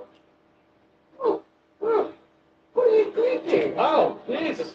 None of those medicines will make it to the people. They'll give it to the government. The government will keep it for tourism and sell it. Oh, it probably will, right? And then there's another one. Wouldn't it just make more sense to 78 and not bring 100 more mouths to feed? Well, how are you going to get social media credit for that?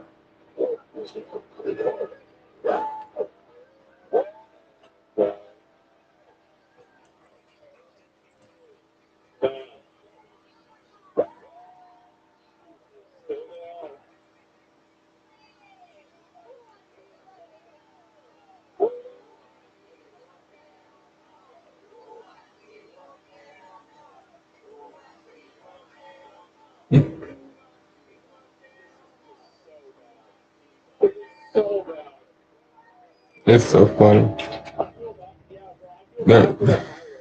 Jeez. They're gonna get to Cuba and oh my.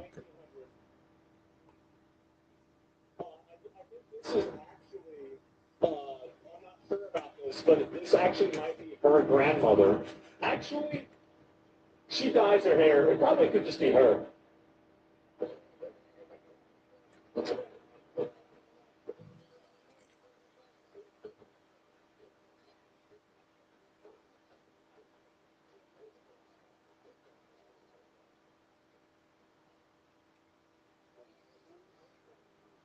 For years, where the rubber began, pulls us backward.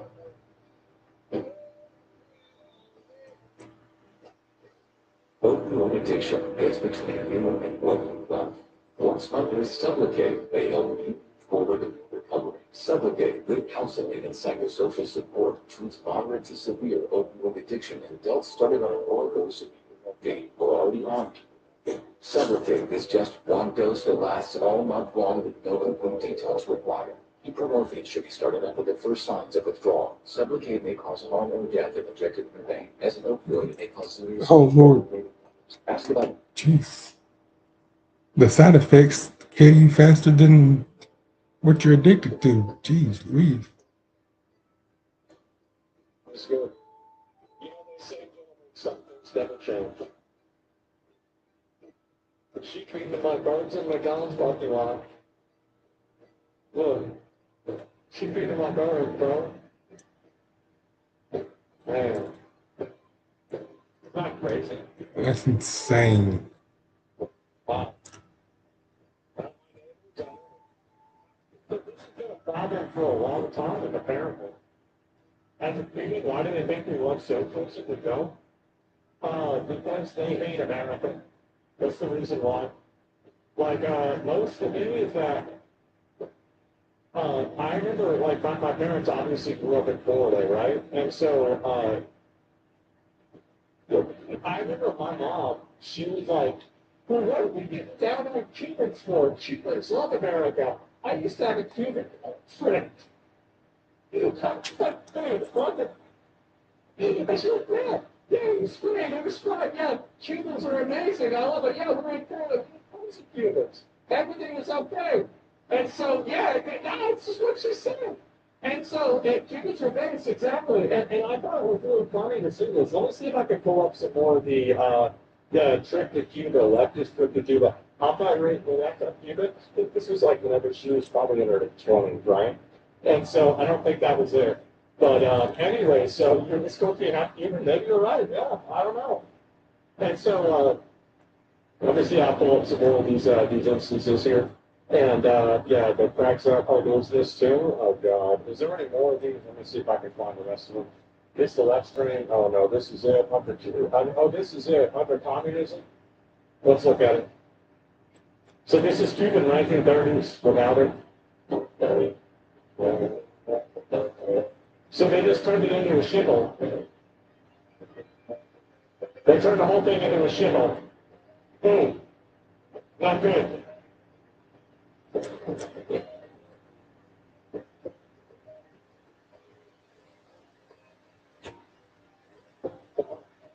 Look, right.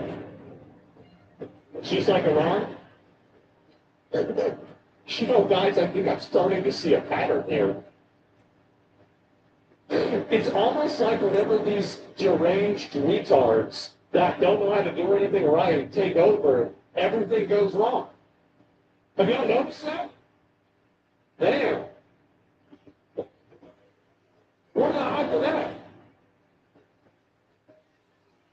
Then you China will go back and wasn't communist? China's communist, right? China's communist. Here's the way that you know that China is a communist. The kids are getting fat and they want to be influencers. Okay? Let's be honest. Let's just be honest here. No, they're getting fat. What's the point? Yeah. I mean, come on. He's wrong. Like, there is that, okay, actually can't say it. I think basically, that's basically it is.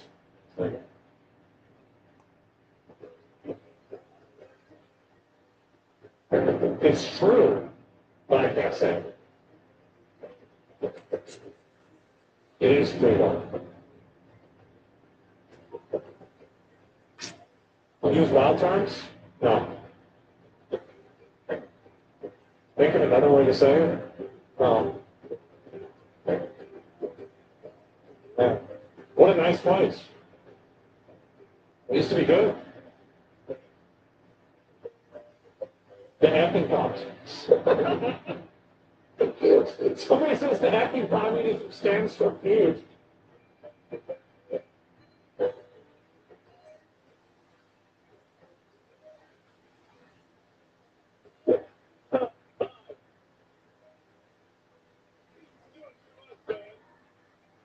A 100-year difference? I know.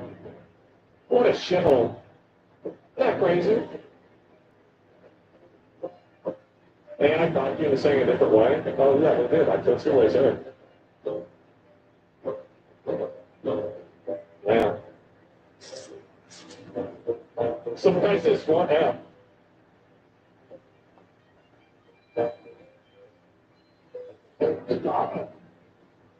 What?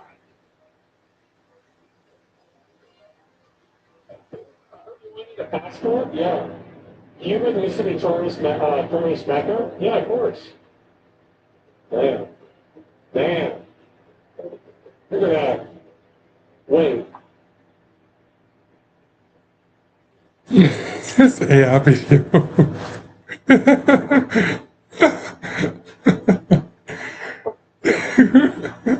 You been watching the AI video. Except for Nintendo 64. I mean, honestly based, but like, even don't you at least have a GameCube? Yeah, it's like, what the fuck? We sent a camera to a young Arab man in Israel and asked him to film life under apartheid. What he sent back may shock you. This is Marwan.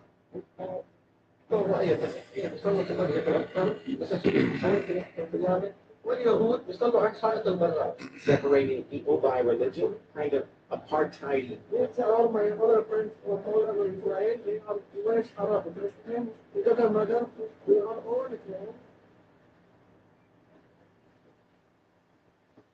Getting everybody else's here? Yeah. But this, it's so much more disrespectful. See, I like actually like taking.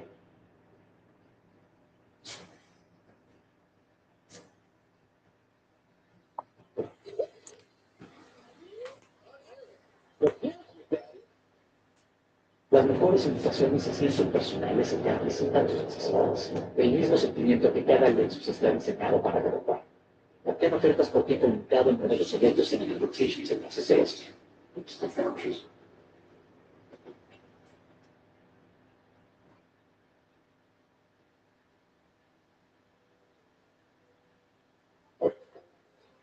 Nothing wrong with that? Yeah.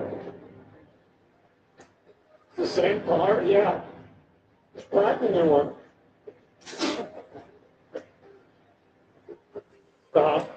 All the dictators in the mansion? Well, let me look and see. Look at all of them. They actually have the same cars for real? Yeah, they retrofit all of them, right? Wait, this is from not... Wait, what?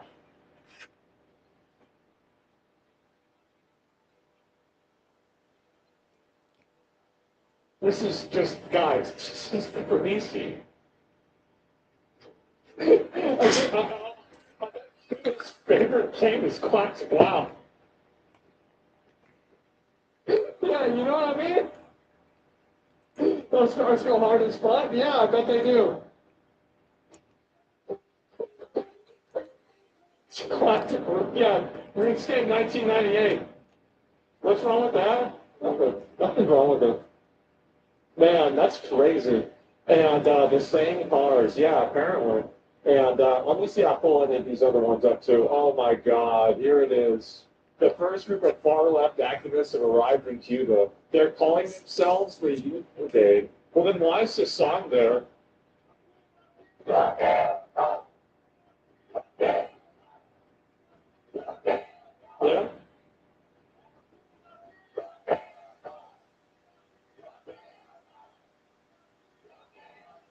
The Hunk Brigade? Yeah, it's more like it. Yeah, it's the Hunk Brigade now. From Young at Heart? Oh, no, for sure. Definitely.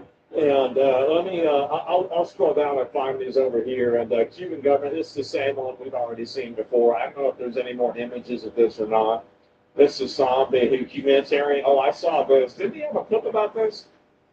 Mm-hmm. Fucking best. Okay. So kind, so welcoming. Wow. Just the best. Wow.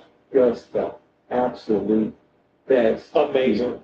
The best. My Lord. Okay? Yes.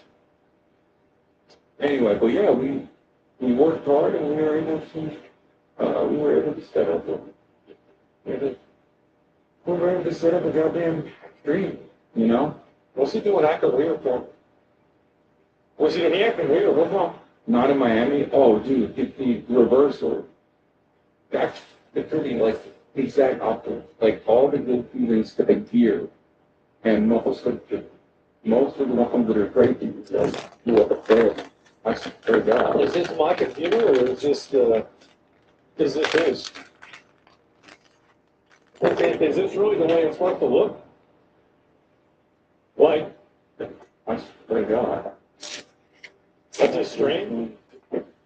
Like to get in the top post. Yeah. To get into people that might of us does that we're gonna be having the plans, right? And I was like, Mark's not saying anything. Because I noticed that the dude in the car was a Miami Cuban. I was like, oh. Like I literally went, don't say anything. So you racially profiled him. Okay. And then I just asked him. I was like, where you from? And he's like, oh, Cuba. And I was like, okay. And I just asked him about, like, you know, what his feelings are, about what's going on. Mark actually spat some Spanish at him. Okay? Yeah. And by the way, spat some Spanish at him. This is the person calling me out for using AAVE. This is the exact person. This is the same person. That should make me mad. I will never forget that.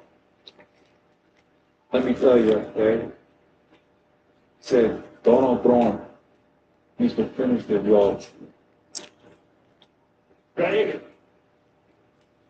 Oh my God, bro. Yeah. That's what he said. That was the first time. That's right. That's right. In Chapman, with like a Miami Cuban. That's right. This was his first ever interaction with a real Miami Cuban, a real ass Miami Cuban. I was like kind of shocked. And I know what the stream has to look like, Megatronic. I'm monitoring it. I'm monitoring. In the situation, I'm monitoring the stream as well. Yes. So March had not experienced that at all. So that was like his first ever inclination, and the guy had nothing wrong. And so like, you know, obviously he was the classic like, you know, bomb it all, like God sorted out type guy. And then this morning we had another man that this guy was actually so on Trump, and he was still like, oh, the government is everything, it's bad, blah, blah, blah, communist is bad. It's crazy how the people that escape the country don't like it. I would have never expected that. Oh, imagine that. But he was a little bit more open-minded because I was able to like talk to him about the what is it? You know, You manipulate him in a sandwich. More.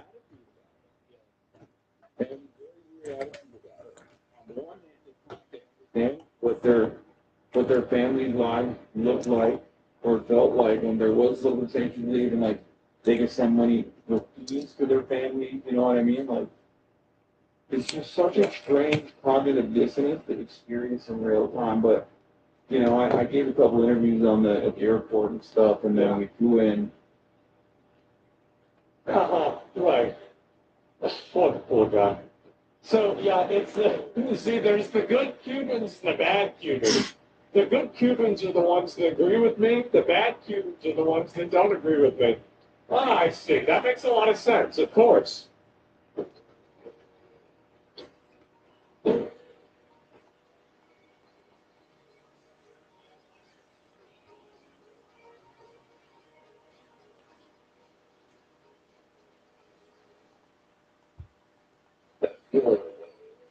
You actually enjoy investing for retirement. With IRAs on Crypto.com, trade stocks, and much more without switching apps. Invest with confidence, stress-free. Open an IRA now.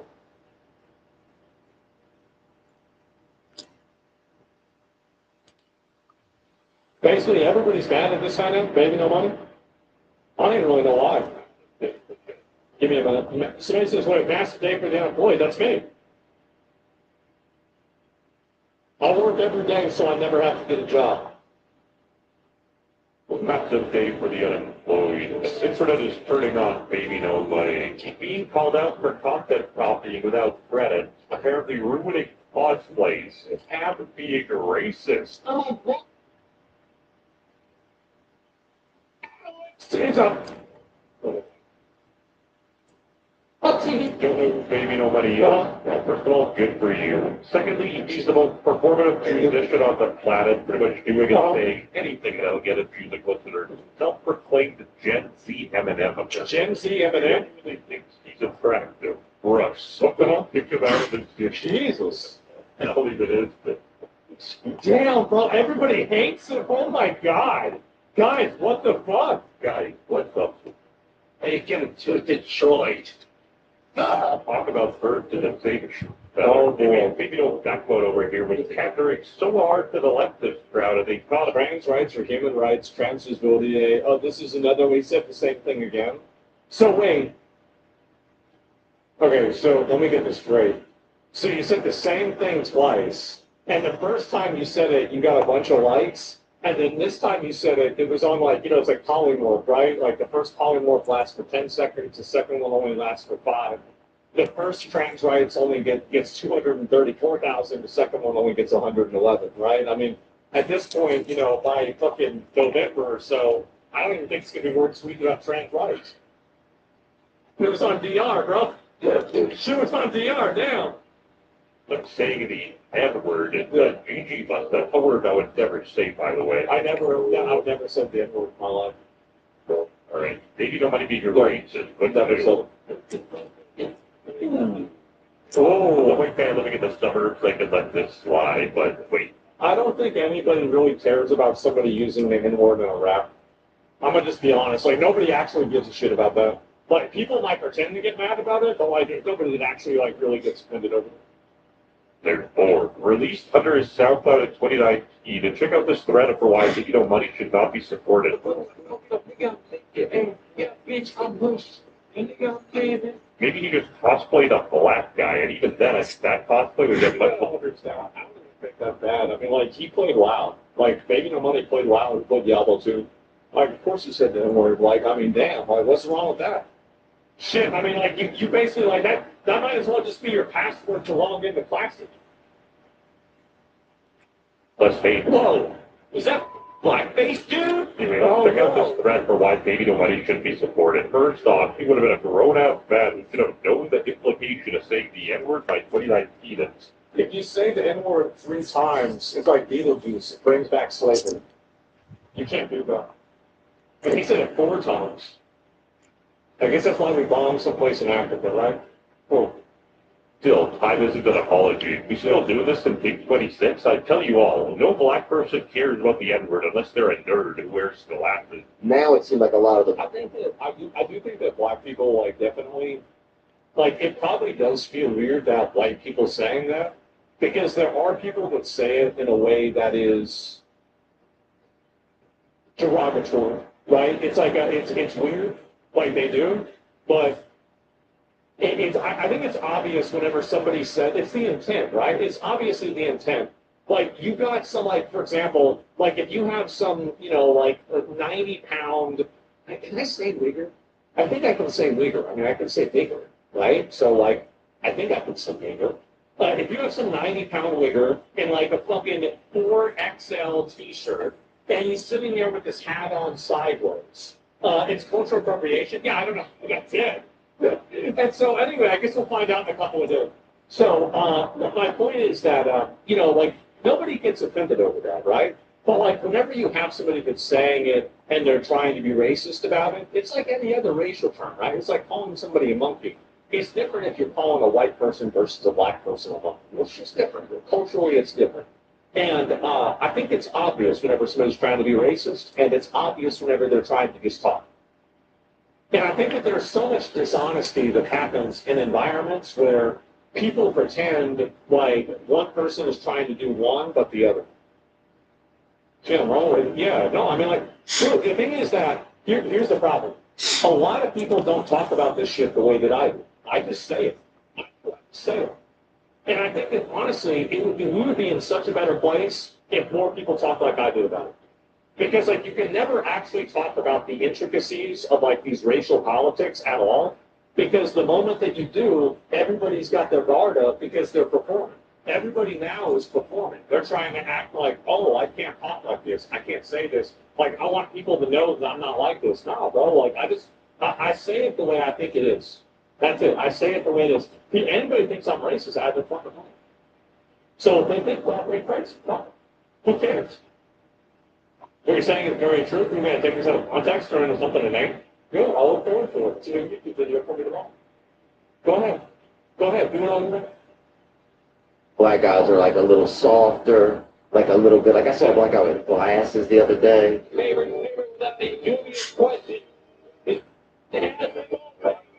Like that Migos song, they do anything for clout. These weren't even public songs. These were private songs off his SoundCloud with maybe nobody deleted it. The unemployed people on Reddit ended up finding them. Yeah. Wait. Maybe somebody was 24 years old. No one was being outwardly racist as a trend in 2019. I was. So don't use it as an excuse. I'm just saying, a black culture is not your posture. It said he was racist in her high school, so there's a pattern. Yeah, this dude's irredeemable. A black woman was speaking and he wasn't listening or learning. Let's slide over the N-word and look at something serious. Stealing a cosplay, not crediting. Yes, he totally credited me on Instagram after 13 hours after my call-out reel went viral. Why does anybody try to court this type of a community? What's so crazy to me is that why can't you just be based instead? Just be based and funny. Why do you need to put on this performative personality nobody really gives a shit about, nobody wants to have anything to do with? Like, it's just weird, man. It is. Like, just be yourself. Like these weirdos, here's the thing, these weirdos will like they like you, and then they'll turn on you. You know why? Read their fucking profiles. They got a bunch of mental disorders. They're crazy. They're weird. Bob credited me on TikTok, where he talked about TikTok went way viral in my original TikTok post. Folded like a MacBook and apologized for not crediting. We finally gave credit just now after people started calling him out on TikTok, but holy, he didn't think to credit me on the viral platform first. They will never be happy with what you do, because at the end of the day, people love to bring you up. And there's only one thing they like more than that, and that's when they love what you do. That is the way it is every single time. I've never achieved it, bro. This is it. Just the platform I called him out on, he is so performative. Yeah, what gave it away? Pretty shameless, you know, the same caption, the same staging, except for some reason he's wearing a thong. The only reason he even gave her credit is because of the, you know, the backlash. Speaking of backlash.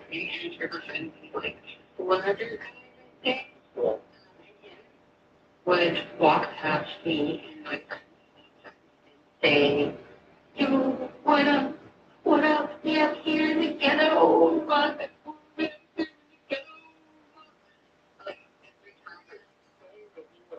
Five black people would say we're in the ghetto.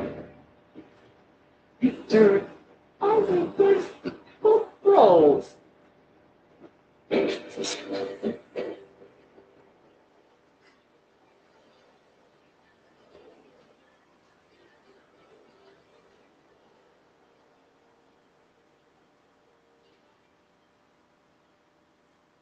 Your ITIL server starts here. Visit bisecthosting.com and select ITIL from my list of game servers. Find a server capacity that's right for you. For checkout, your ITIL server will be ready instantly.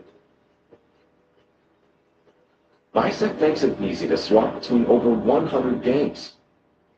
Visit bisecthosting.com to start your ITIL adventure today.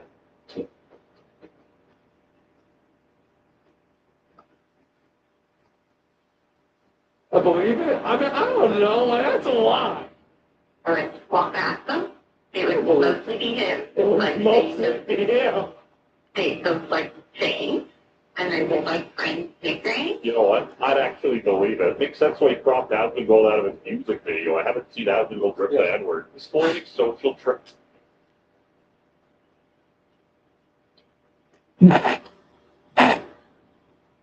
Eat.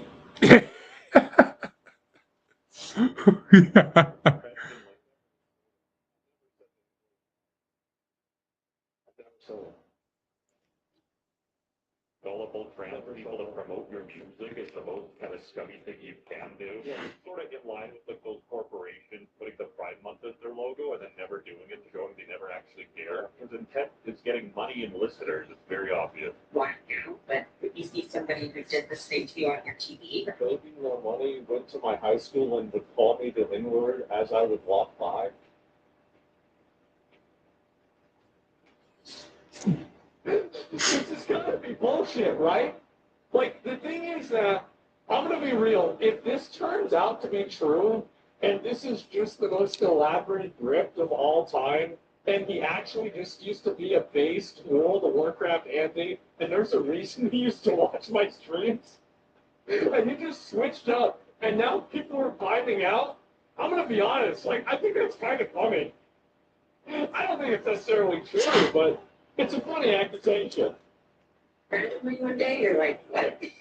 Now, there's a big difference between just ripping the N-word with your boys and saying it to a black person. That is insane. Something like that's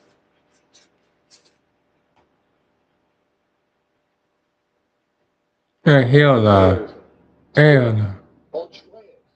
No, I'm gonna What does that got to do with?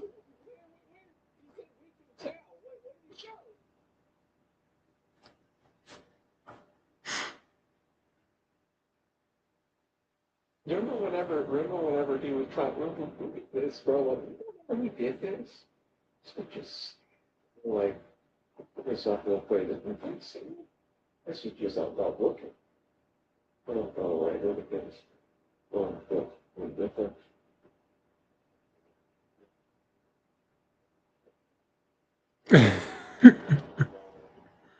He was honestly, he was really trying. He was holding on to just a little bit. It's like, remember whenever 10 the Tap Man had that fucking mohawk? And the mohawk put it on like this? No, I remember whenever he joined us, our guild in like classic, right? Like, it was like this. And then by the time BWF came, it was like this. And then I think the AQ was fucking full ass, bro. He was full ass bomb. He was. And this shit's gonna happen to me too. It will. Oh, I'm gonna be sick. Like, people are straight up bullying him for this. Maybe no money has been catching each other's timeline after his viral Leon Kennedy cosplay. This is what Leon would look like if he had on maybe nobody funneled off, everybody hating him up free. Why you said to begin? Bro, like, again, there are so many, like, the internet is all about now, it's all about hating people, shitting on them, finding flaws in them. That's why I think the only creators that are truly transcendent are the ones that everybody knows are pieces of shit. That's why for the years that have gone on, you have people like, again, me, Hassan. Everybody knows Hassan's an asshole, and he just keeps getting more popular. Everybody knows I'm an asshole, I just keep getting more popular.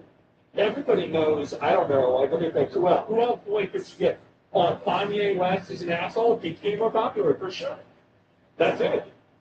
It's 1 million likes, he will quit music, and he ended up receiving 4 times what he asked for. Then he made a second post saying he was leaving, and then a month later came back saying he was on withdrawal. Well, how he got 4.2 billion likes for him to quit? One of which being people think he only follows the current thing at the time or has the safest takes imaginable. An example of this being... I think there are a lot of people out there that do this, and I don't think it's unique. I do think it would be... Like, I like taking the money, you know, said like, if it's me, like, honestly, like, I don't take anything personally, but like, I always like your music, he's fine, like, I talk to other boys and stuff.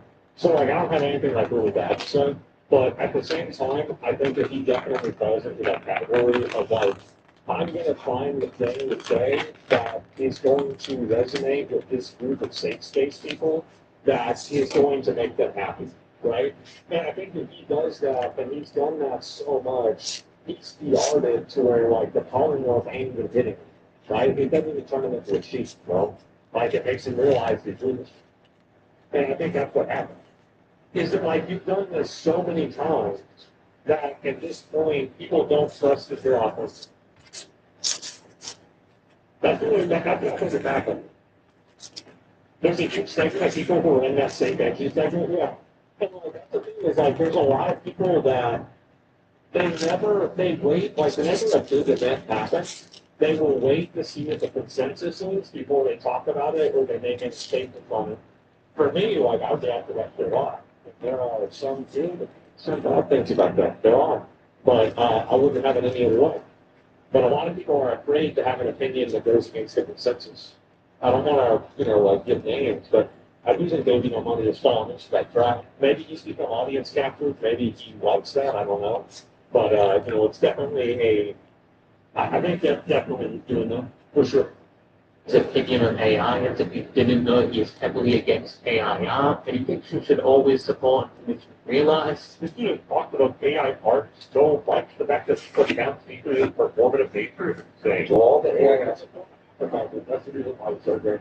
I mean, you gotta keep that in mind too. He's not like he's trying to build his brand or make people like him. And so like he says the thing that's popular so have people like it. Like is that simple? Artists, in my opinion, any of it post that I made yesterday, go yourself. Oh, you're so great, Dave. Oh my god, not this, dude, bro. You can't be making this up. Oh, this is dead ass a leech. Whatever is the most popular, like flies on a horse. And two, maybe no money hate is way too forced. I get that his music isn't the most complex, but I would much rather support an artist with good morals that makes bad music than an artist who makes good music but has bad morals. What is? I totally disagree.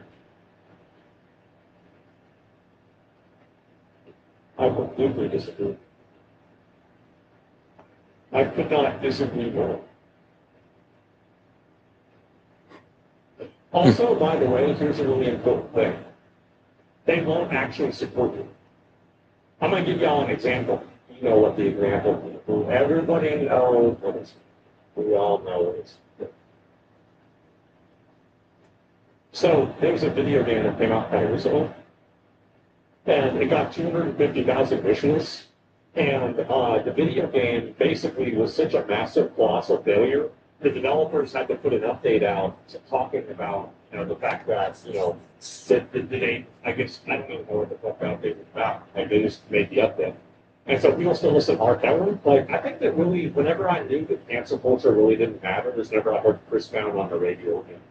Like, after, basically, like, Chris Brown went fucking, like, just crazy on Rihanna. Beat the shit out of Rihanna. And he's back on the radio. I mean, that's it. Like, to me, like, it's a answerable proposal, right? And beats by Chris. Okay, all right, let me just, all right, that's not what I was trying to say. But my point is that people don't really care about morality in media. They act like they care about it, but they don't act on it. That's the big difference. They act like they care, but they don't act on it. And you'll see that with many, many games.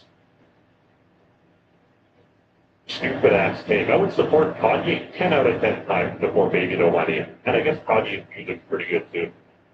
Some of the Fortnite.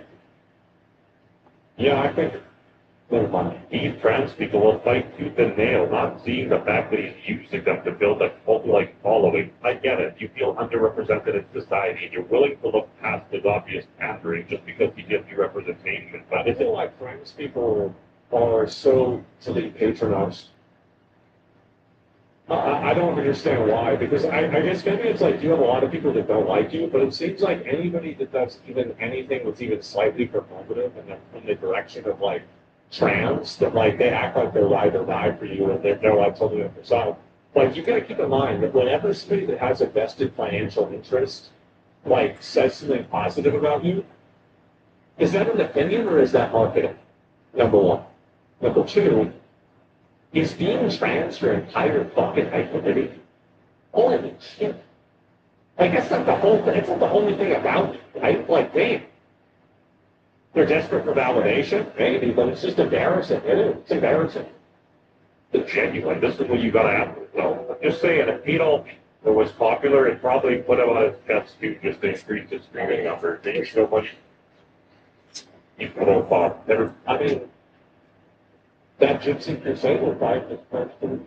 And I keep getting fucking reels on my Instagram, like every other day, probably every third reel is Paul. Every third reel. Let me see if I can do one, all right? I'm gonna turn on the sound.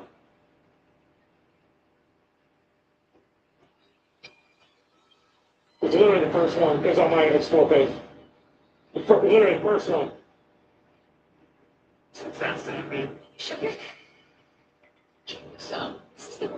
me see, I find another one. It's two right there. That fast. That's it. What do you mean, him up free? New bump, yeah. That one took a while. It took like 5 more. You know, this guy nailed it. Nobody has ever wanted to be famous as badly as this guy does. Oh, and he also pissed off some K-pop stans because Jungkook from BTS danced to Baby Nobody's song, and he apparently used it as an ad, and people were pissed. We hate the game. Wait, why? What, why? Like, I don't understand. It's disrespectful to try Jungkook because they're okay using it as an ad without his consent is something else?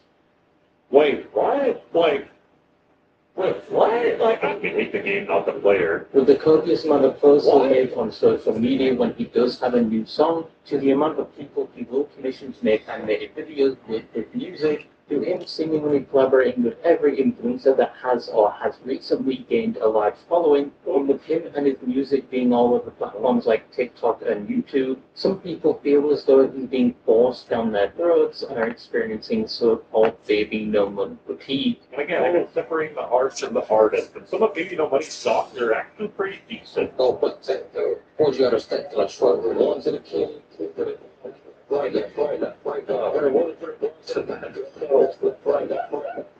Yeah, you take this talk to AI versus MC. What do you think? so good. What do you feel about it? I've been just bullied on, and I just don't. If I can't be, I'm obviously like a small little alert online of positivity, but I feel like there's so many more of my fans that are. I get messages every day from my fans, like my diehards being like, I can't keep up with the negativity. Alert online and positivity too. Yeah. But practically not really. Yeah, you might fool a 16-year-old with body dysmorphia, but you can't fool me. When a musician starts to get political, you know that their career is sort of on a decline because they're trying to get viewers by any means necessary. Like, look at, you tell me doing a little pump and front. Try to tell me that dude is still relevant. You can't. maybe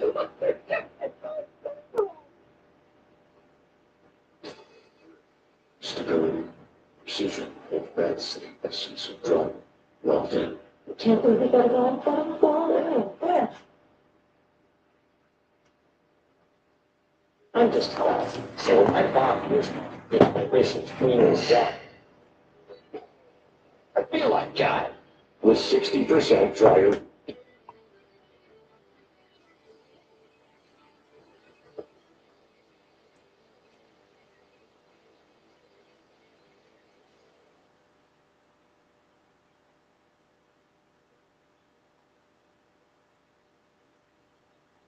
I forgot all about that. God damn, that was a while ago.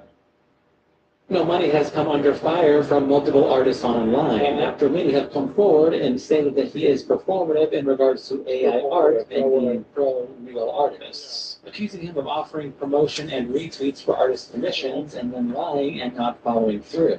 Also lowballing them in terms of payment for their work and just generally haggling. See what it says. Let's see what the offer is.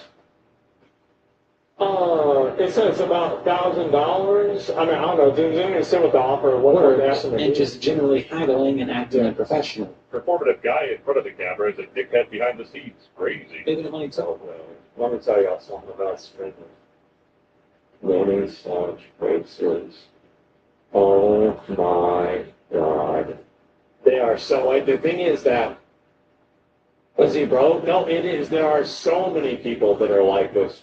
Like it's embarrassing. To Twitter to post that he saw all the hate that he's getting online, but he simply doesn't give a. He doesn't care. You guys are seeing the irony too, right? He's saying he doesn't give a while tweeting about it. He's straight up. I don't think that's really a big deal. Like the thing is, like to me, like sometimes I'll make comments like this too, but it's like you just keep going. Like who gives a fuck? Somebody gets mad at you, and the thing is that this is the big weakness is that whenever you put yourself in a situation where you have to be the kind of person that other people want you to be, your reward structure is only approval. It removes basically, because like whenever you make something for yourself and you find other people that enjoy what you make, you get that internal fulfillment that keeps you going like infinitely longer than if you're just playing off of the crowd or you're playing off of the numbers. So whenever you put yourself in a position where you have everybody, that's giving you feedback, telling you you're a good boy, etc., and then they stop doing that, like the fall off from that is way harder than the fall off from, let's say, somebody who decides they're going to do what they're passionate about. And I think that if you're passionate about getting attention from people, then this type of stuff becomes very, very damaging to your mental health. Predicting itself. He's just misunderstood, guy. He's a pillar online of positivity. Time's up, Busta. You're a movable object with an unstoppable force. Now, another reason people hate Baby No Money is with the claim he is performative, or as some call him, Baby No Backbone.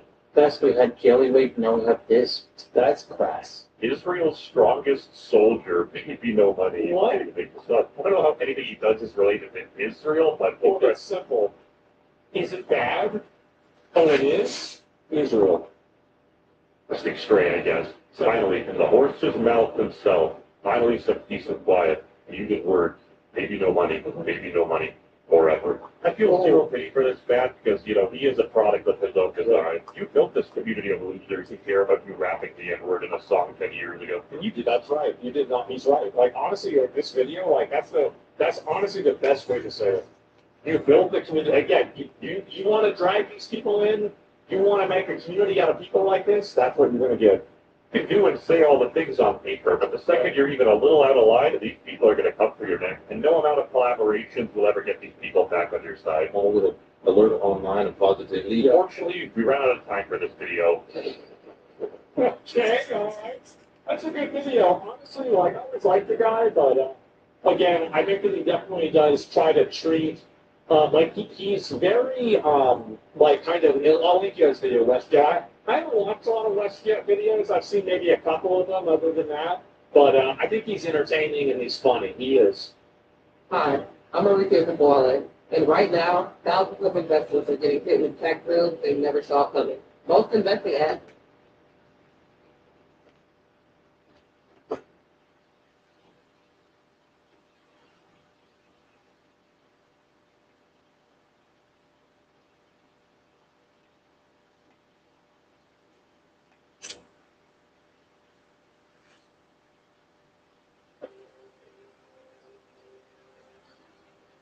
Heart rate looks good. You're clear.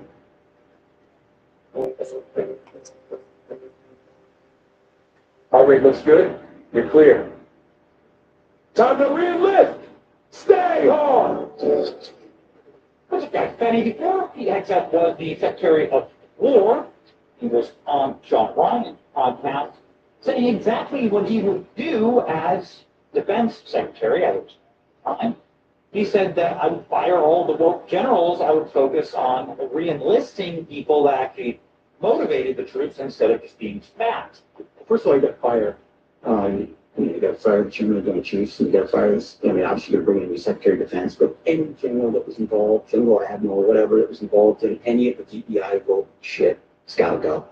Either you're in for war fighting, and that's it. That's the only litmus test we care about. You got to get DEI and CRT out of military academies, so you're not training young officers to be baptized in this type of thinking. And then, whatever the standards, whatever the combat standards were, say, in 1990, let's just make those standards. And as far as recruiting, you hire the guy that, did Top Gun Maverick and create some Beulah ads that motivate people who want to serve. And there's lots of other ways in which you can identify who gets promoted and what, but there's an ethos. There's a reason we're not people don't want to serve, because they don't trust that their senior leaders are going to have their best interest in combat. I know there were mistakes on our tours all over the place, but I at least, for the most part, had a sense that my senior leaders were committed to the completion of the mission for the right reasons. And maybe there were strategic differences and all that other stuff, and it wasn't always perfect, but that trust is broken, and you have to reestablish them. Has he done it? Has he done it? Has the Secretary of War? Well, I mean, part of the first thing he does is fly over to Germany and then does PT with Rock here, right? And he does this all over the world. Except during the troops.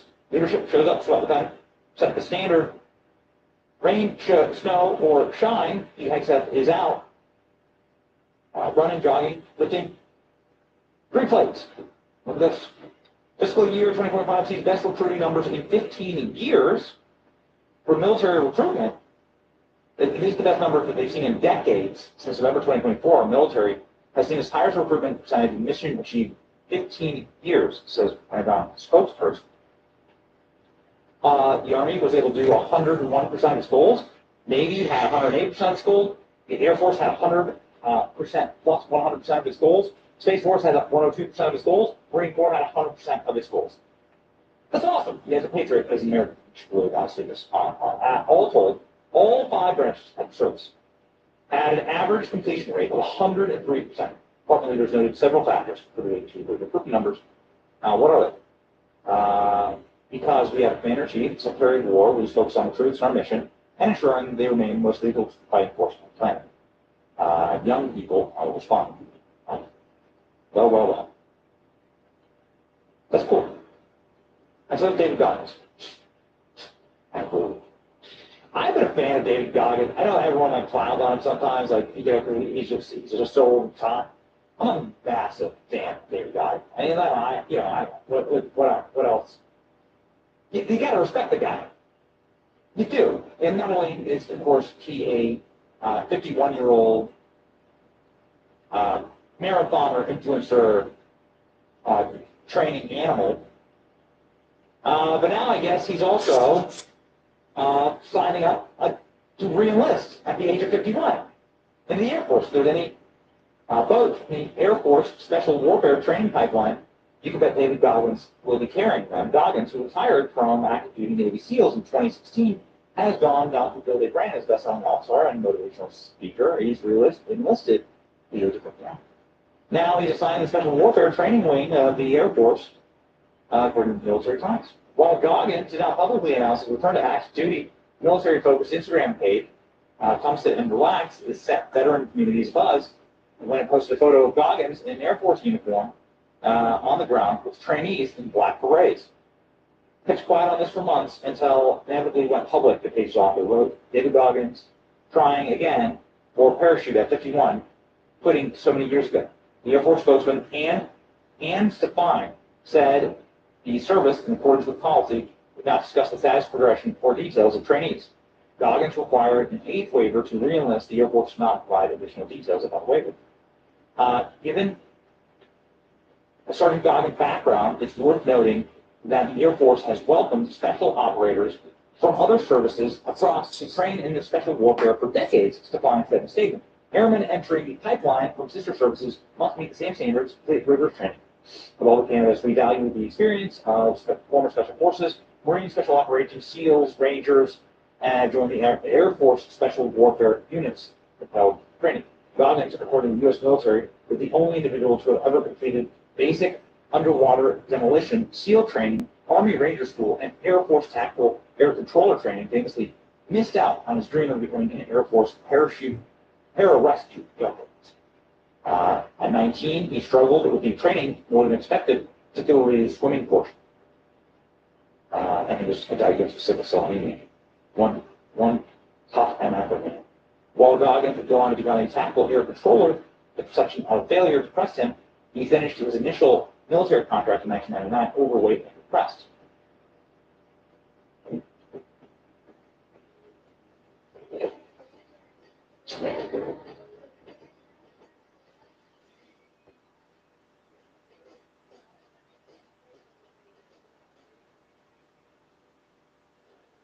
Sốt huyết Osh mới một từ nước bạn phải tự hỏi không biết người ta đặt tên sốt theo bánh hay bánh theo sốt.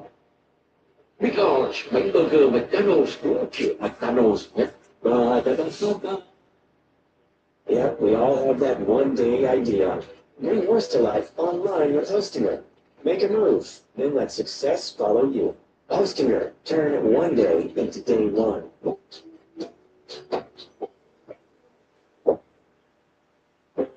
Easter in a man. time to reflect on your life?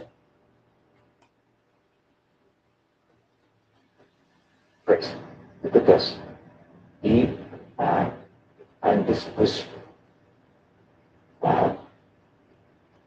David Goggins, BZ Slack, his name, on all types of products. But he does. It's hard, never to go put on the face for money. Talk about high integrity, being real, doesn't disappoint, add brand value. There's a Goggins, real mess. Yes. Age of it. That's why. This right here, Swoops uses. So cool. God is a beast. Like David. David Goggins. Go. So. These are his. Doesn't post actually that much on X. Looks like his last poster from 2024. Which is kind of the classic David Goggins. Training, motivational speeches. Right? And it's pretty big on Instagram. Goggins has gotten millions of followers. This is the last post from Instagram. Right? Hit up for 10.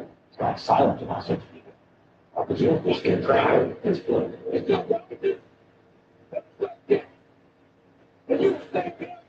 Giving the guys that trying to reach and thinking how they're going to do. Probably with their money.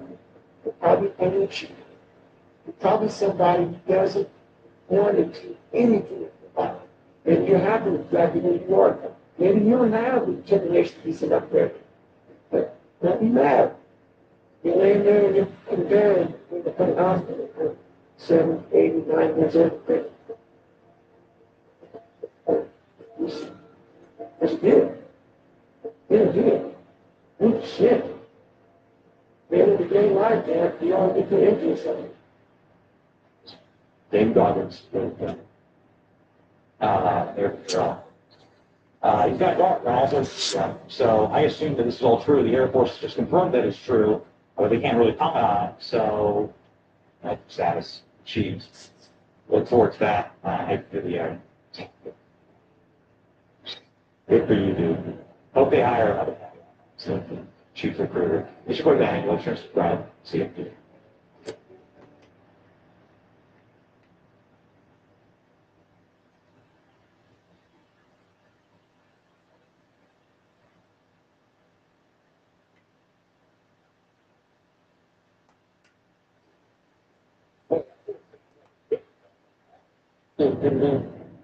Maybe down. There is something in the makeup right there. Whatever this is called it. Oh, what is that purple line over there? It's no, this is a reaction to that line. What is that? Holy crap. It looks like it's following up. What's it up there?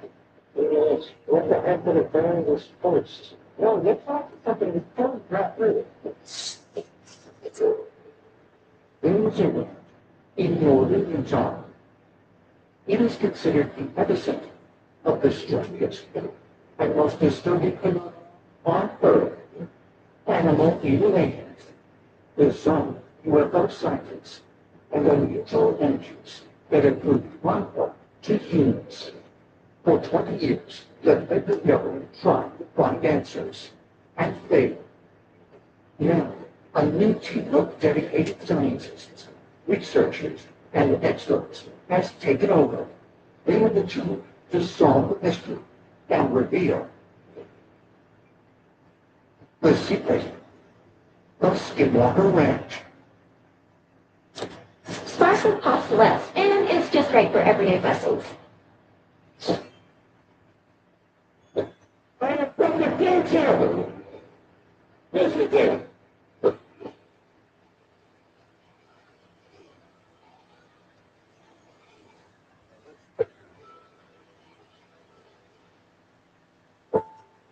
Why our version of our taxi is to help people with cystic fibrosis live life without limits.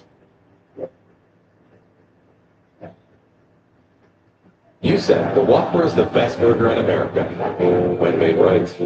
So with your feedback, we've perfected every bite, so that every Whopper is made your way and never smacks. Because there's a new kid, and it's you. Like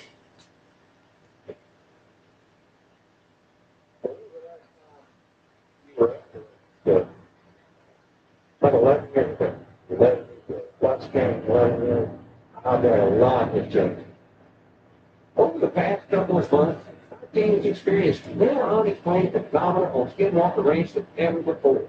So while we're working on a deep strategy to determine just what the two, possibly the county, don't cheat and vertical anomalies we've discovered inside the Mesa are, I decided it's time to invite a colleague of mine here who has his own incredible history with the range, Jay Stratton.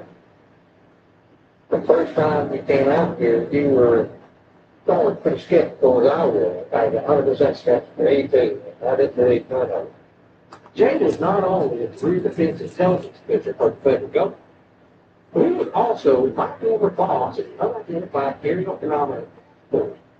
And between 2007 and 2011, he helped create and run a government of countries with former Skinwalker Range homeland to investigate the bizarre.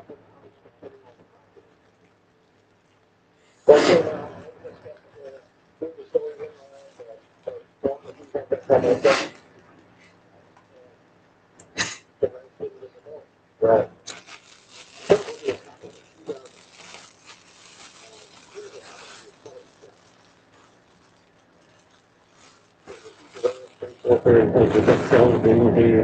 Dealing with rescue left platform from airline highly technical capability.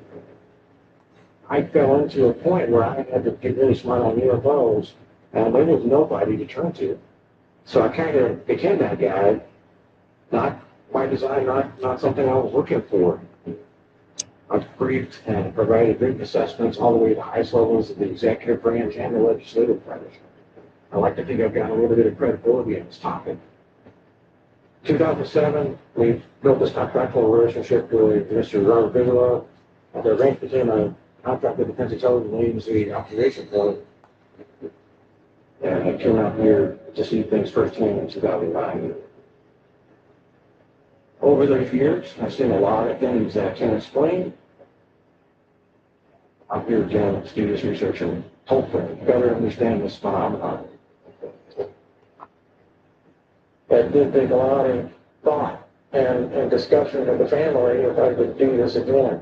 Just because, all the activity and everything else that's out here, there's a risk. But to me, the investigation is more important, too important. So I really want to continue down that path of trying to get answers. There is an unacceptable risk in coming out here. No one knows it can happen. About to move into the ranch property here. All right. Sounds crazy, but the ranch reacts differently to me than it does other. Some people have reaction, some have none. I really had to consider that. And talk to my wife and talk to my kids. I think there's a moral imperative to this. I think this is extremely important and could be one of the most important things in human history. Absolutely. The ranch itself has been a big part of my life. It's because of the ranch that Travis and I came together in a small room in the Pentagon to talk about the phenomenon. And we really accomplished a lot in a short period of time. We see each other as valued teammates. We enjoy working together. We think we can do some really good things together. All right. So we're going to get out and take you and show you the command center. Cool. I want y'all to meet Jay Stratton. Welcome back. I've told them all about you before. So what I'd like to hear is what events happened when you were here that you can describe in as much detail as you can, so we can determine if we've seen similar events and have similar data that compares to what you've seen. So when I came out here in the first trip out here, I was standing out kind of in the triangle area with the van and taking photographs and things. Lo and behold, right over the mesa, there was a aircraft craft, or whatever you want to call it, UAP now, I would say, which I coined that term. Wow. You gave us that. So I created UAP J for that. I did not know that because I needed to get people away from the UFO because the connotations of little green men. So, standing there looking up and over the mesa was this dark, like, crack, and I call it like a really tight triangle, kind of coming in. He was level the whole time and shot across. and I lost track of it. During our investigation here on Skinwalker Ranch, we've seen a number of UAVs appear and disappear in the skies over the property. But 2 years ago, we saw one right above the mesa that sounds a lot like what Jay. Hey, wait. What is that? Right there. Right. Yes, you see him? Yeah, back up a couple frames. All right. You got to see the record. See that? What is that? I don't know yet. Appears there, and then right there, right above the mesa. Right above the mesa. Could we be seeing the same kind of phenomena that Jay and members of the Bigelow team experienced back in 2009? The similarities are striking. And another example, I think it was around 11:30 at night, as we were out on that back deck, one time with the four of us, playing with a razor and doing other things, it's late, and we observed a light on the mesa. None of us doing anything. And about the same spot where we have the laser. And I don't remember exactly who saw what, but one of us saw a circle, one saw a triangle, one saw a square, You're seeing the shapes. There may be a physiological explanation for that, I don't know, but we all saw distinctly different shapes of that same light. It's like it's giving a demonstration for each one of us separately. Since I joined this investigation, the Mesa has been a major hotspot of unexplainable phenomena. For example, back in 2018, Eric Barnes captured surveillance footage of some very bizarre lights moving across the Mesa, and even a beam of light emitting from it. Oh, God, come on, go. Do it. Who's out there? You're looking at the future of this show.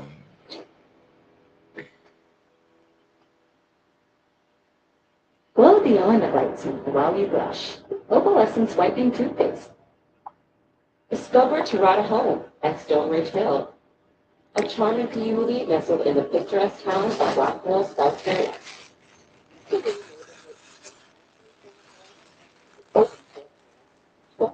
Kitchen, designer upgrades, and expansive living areas. Enjoy luxurious natural pavement and do a space for entertainment, both indoors and outdoors.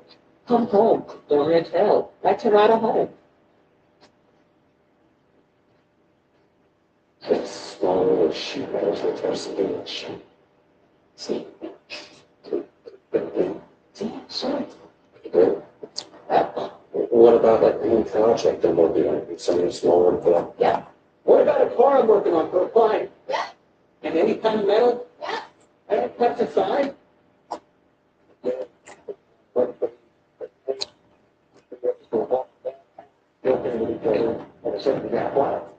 That's exactly the point. And we can get us looking.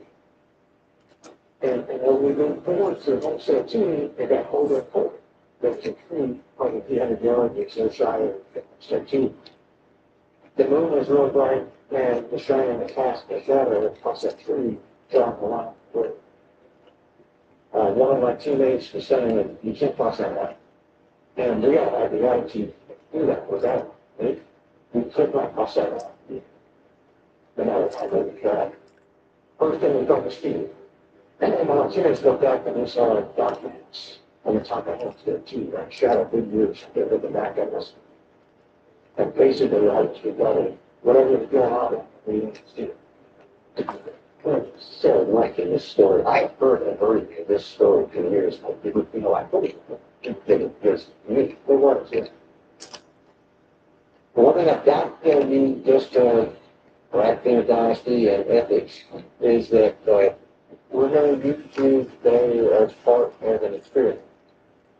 But I'm not going to tell you what the human is to afterwards, because I don't want to taint the outcome of these two. Right.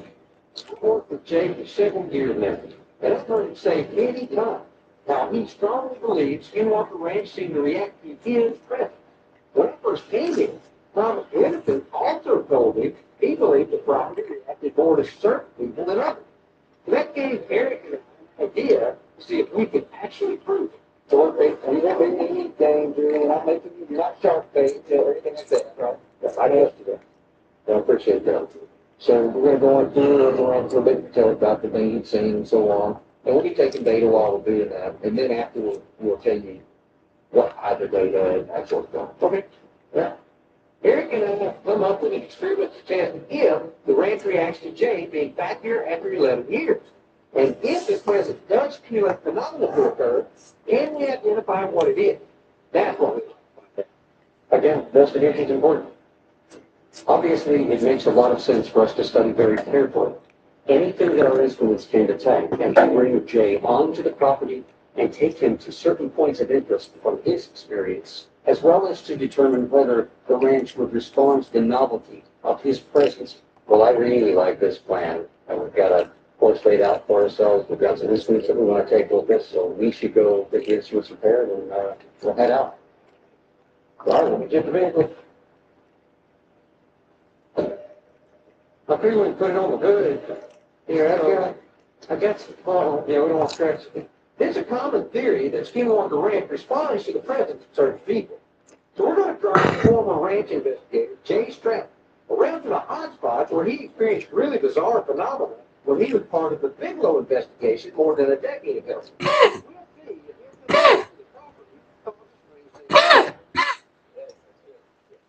So I've got both of these GPS trackers running and data logging. Okay? We should be good to go, guys.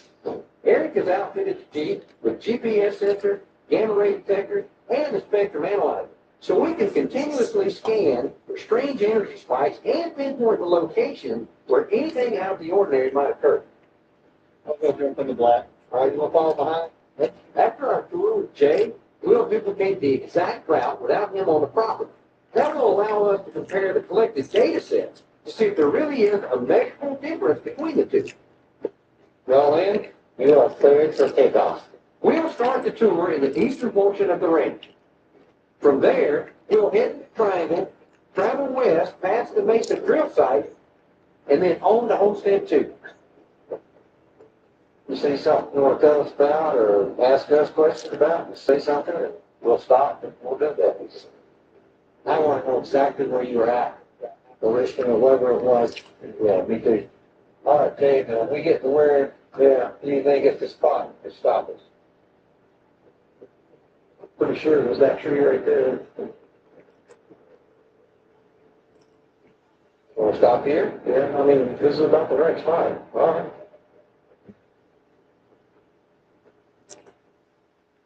right. So, you think it's this way? Yep. No, I think we're right in about the spot where we started to drill up here. Right in here? Yeah. Where do you think the line was that rode that tree? That tree? Yep, I'm pretty sure that's the tree.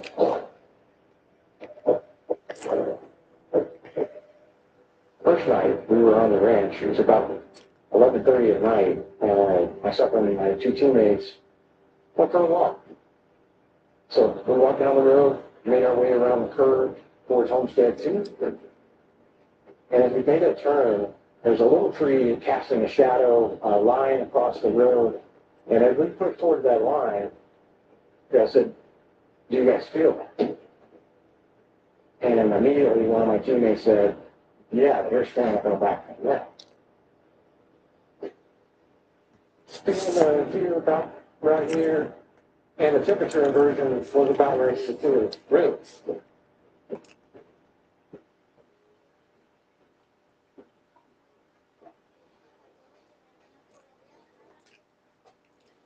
Opioid addiction gets between you and what you love.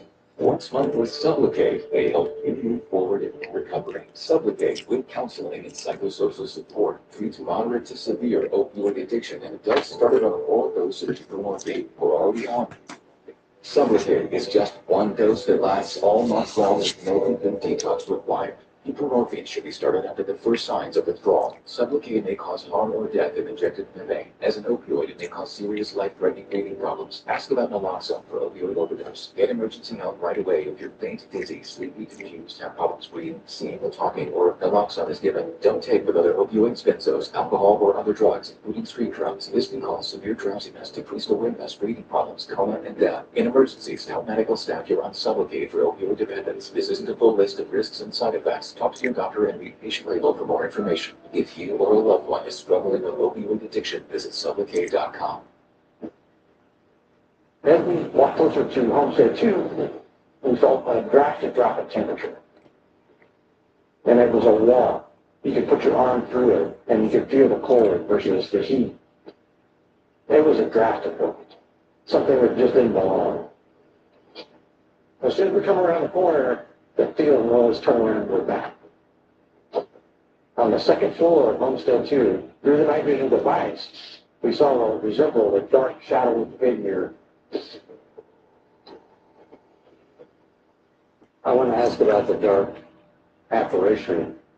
Can you point to where it was? Absolutely. Let's go up and see. That upper area right there.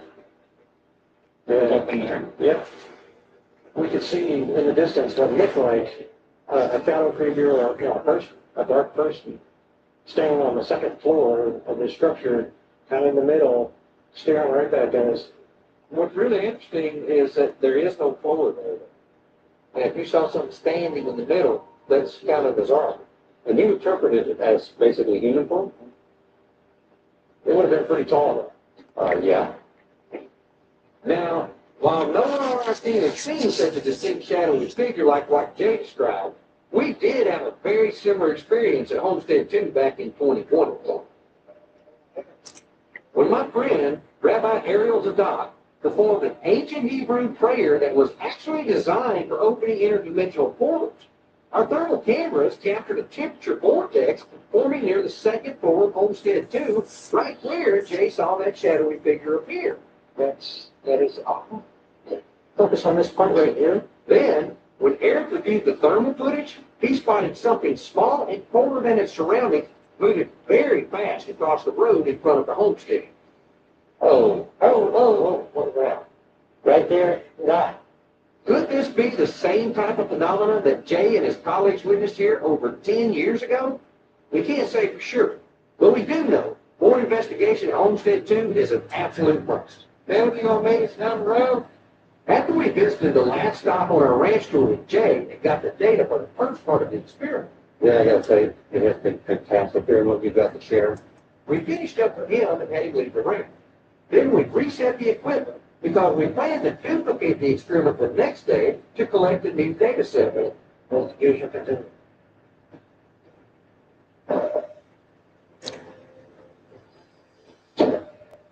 Jay is way off the ranch now. Everything's there just like when he was with it, right? Now that we've got the data for the first part of our ranch experiment with Jay, let's see if we see any changes in the interest. We'll drop the exact same lines with all. We'll then compare the data sets and look for any different measures. Hello, man. While Eric, Thomas, and I conducted the second part of Jay's tracking experiment, Dragon and Caleb met with Don Mitchell. Dragon, Caleb. He's the local Uinta Basin Fire Management Officer and Chief of the Wildlife Division for the Bureau of Indian Affairs. We were hoping that Don might be able to tell us more about the burn marks on the fifth post we found last week. You go ahead and take shotgun on. But since he is a senior member of the Eastern Shoshone tribe, we also wondered if he could offer any insight about the recent phenomena that we've been experiencing in the South Field. Whoa, what was that purple light over there? We were doing some experiments with rockets, and Thomas saw a purple light here in the South Field. What is that? That led us to place some game cameras in new locations. And as we were coming into this particular area, put a game camera up, we find the first post. What the heck would have burned this post? And it just so happens to also be a deceased deer in this exact same area. That one had been torn apart by something. We started looking around at that, and that's where we found the post. And you can see right there, it's got the little curve in it. Is there anything in particular we should look for? I would look for any other burnt debris that might have projected out. And Caleb, there was no other tracks. We didn't see any vehicle tracks, no human tracks, nothing. Kind of getting a feeling or a sense of kind of heaviness. Protecting of an area is most crucial. So let's move here for just a second. Just going to do an outline of some tobacco. And just ask the creator, please walk over us and go with you. So, if you look at it, he took his own tribe So doing a cultural lesson, give an offering of tobacco. It's always best to give some kind of happy, culture understanding before going and cut onto the ground to investigation.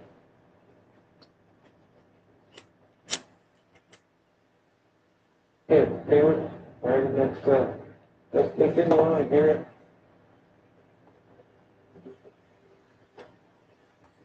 What is strikingly odd is this line that goes up and around, and where is the rest of it?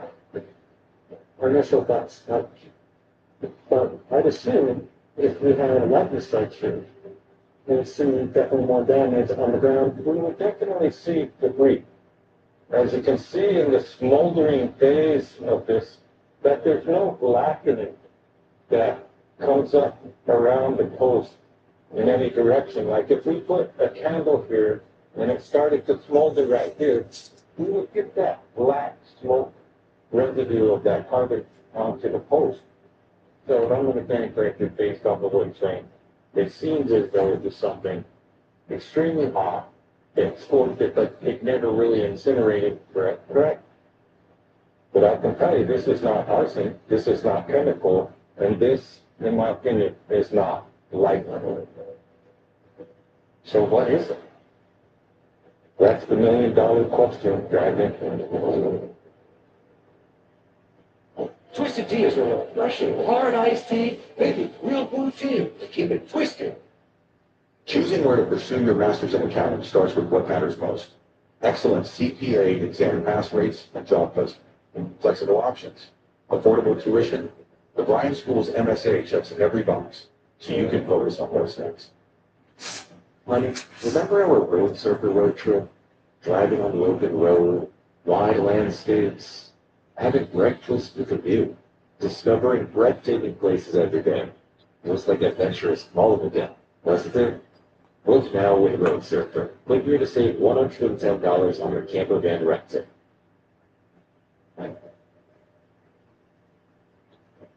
Have you seen anything like this before?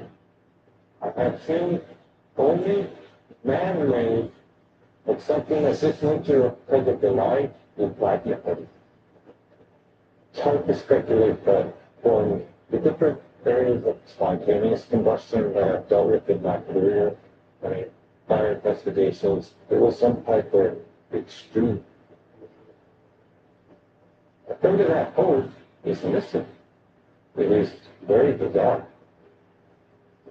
When you kind of look at this, you see that there's this curve in the post that's been taken. As if something come through it that had passed its own, they know there's no debris. So how hot would it have to be that just totally vaporized, talking about 780 to 800 degrees. At a projectile of deep temperature, just the radiant heat would cause it to this green foliage, and it looks like none of it has been exposed to any of the extreme heat. Correct. So you know this is possible lightning, but it's not. It's not man-made. But for what they do, I'll only touch on it just briefly, because this is stuff that I is very cultural. It would go back to what the ranch is named after. Okay. I'm sorry, I don't feel comfortable thinking on that. I don't want to breach anything that, but we will continue on. I think it's really valuable and important that we have Native Americans coming to the property, because there's a lot of history here, and you'll see the different viewpoint that we really don't get a lot of. It's just so strange. Yes, some Native Americans aren't willing to speak of any kind of relation when it comes to Skinwalker Ranch or anything involving the word Skinwalker. Bringing attention to the Skinwalker is very bad medicine, and it makes it very uncomfortable because they don't want to draw anything but that energy into their life. Well, I can't thank you enough for coming out here and lending your expertise both from your professional side of things as well as the spiritual side of things and offering a blessing of protection. I felt good, and hopefully this will lend us to get more answers. Yes, well, because how do you answer the unanswerable? And all we can do is that we peel back that bell and peel that onion a little bit and move forward. Thank you. Thank you. Thank you, Bell.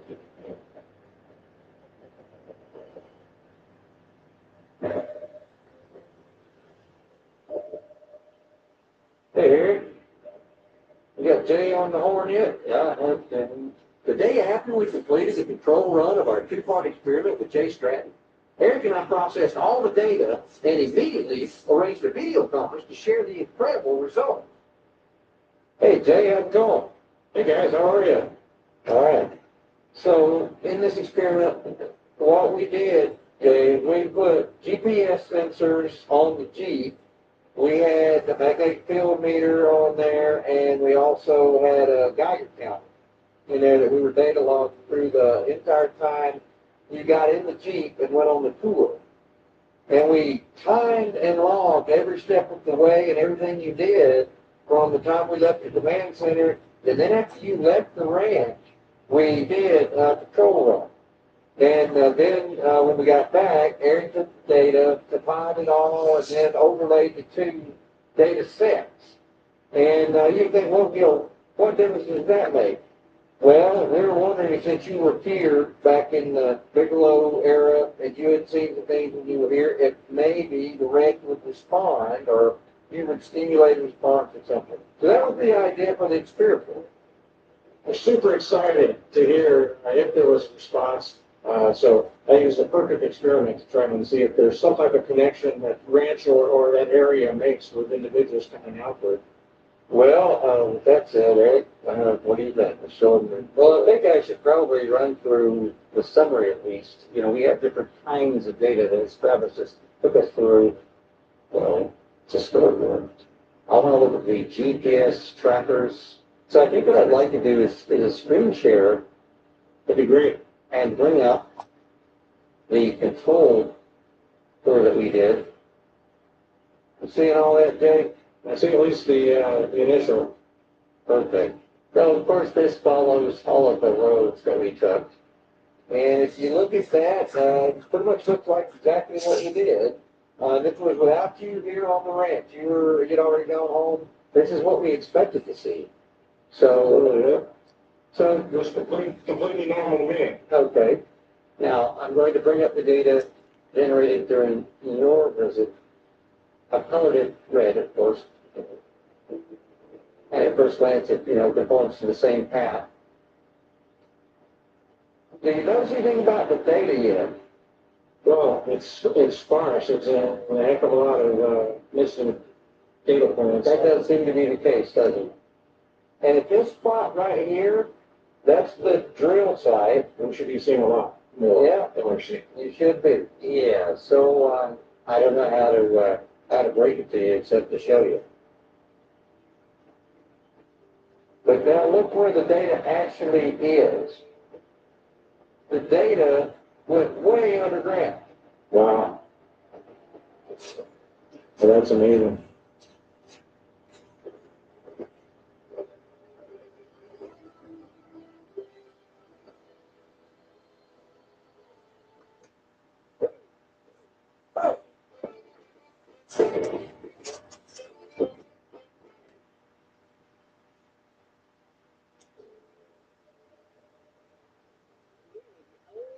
Anything in the experiment was the opposite of the farm.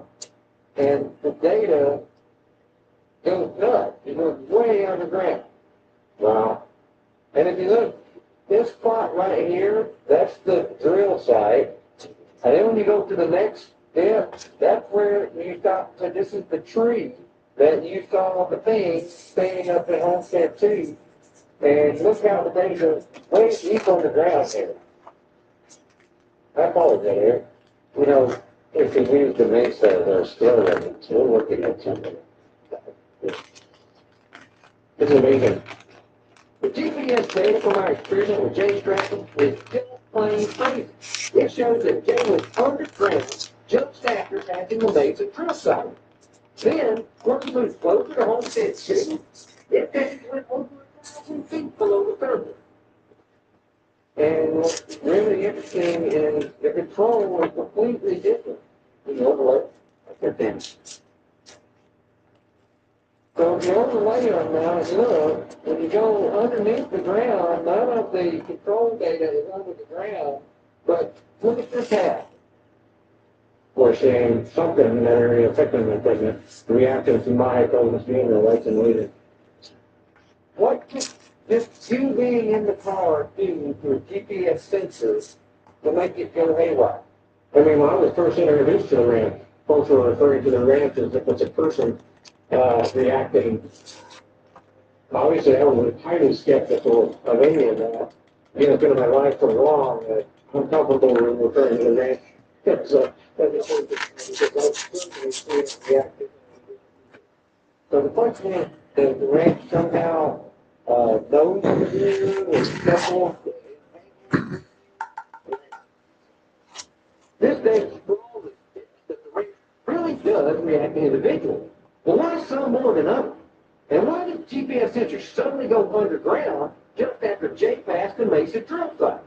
Could the dome-shaped object that we drilled up against deep inside the Mesa somehow be connected to the GPS data going 1,000 feet below the surface? At this point, we don't know, but it seems like more than just a coincidence. David, Trey, really appreciate you being on.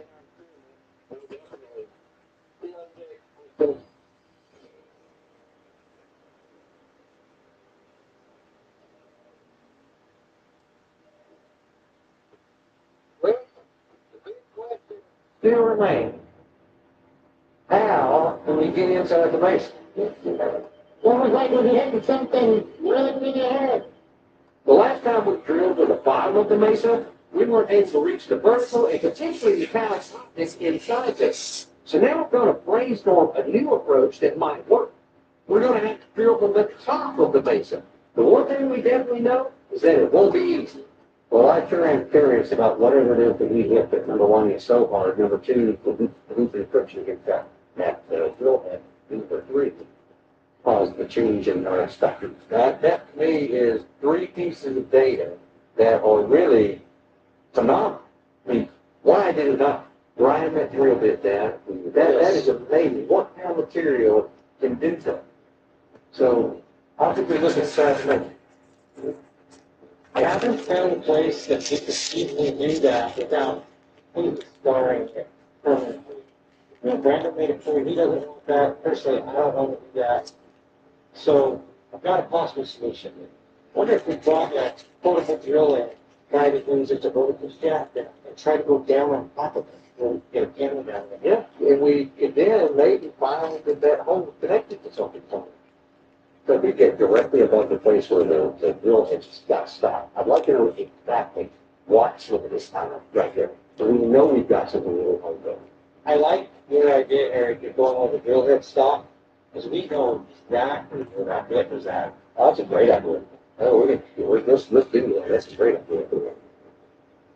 Well, I think we'll get back to command center and start planning how we're going to focus off. Yeah.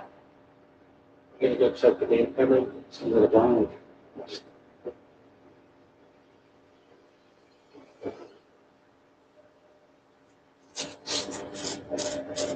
After the recent incident that had Thomas chasing off after some purple light in the south field, we've deployed these various game cameras. I've asked Caleb to go out and grab the cards from them to see if there's anything that we see there that is strange or stands out. Hey, Grant. Hey, man. I got those cards from those cameras. Okay, cool. Let's check it out. With Potbelly's Pick Your Pair, you choose from hundreds of pairs for whatever you're craving. Why buy at Courage Kia? Every new car comes standard with the Courage Kia Advantage. Courage has a huge selection of over 120 new Kias in stock. Come see for yourself at CourageKia.com. Courage Kia, the home of no fear pricing.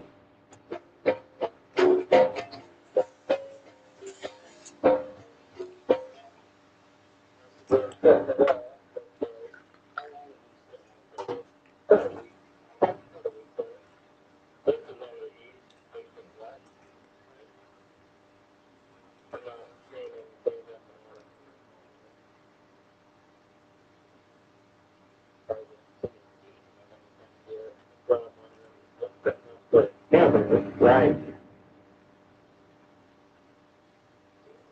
Whoa, back that up. Yeah, back that up. What was that? It's the thing that I covered.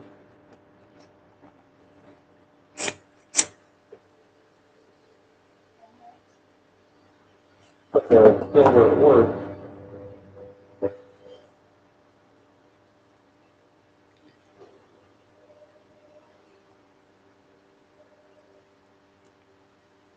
With the silver word or something. Oh, something. It's really good. Do we have the possibility to like pause it and step through it? Really?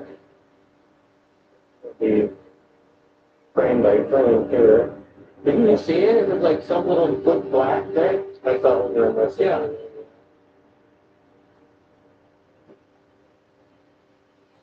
Well, right there to that.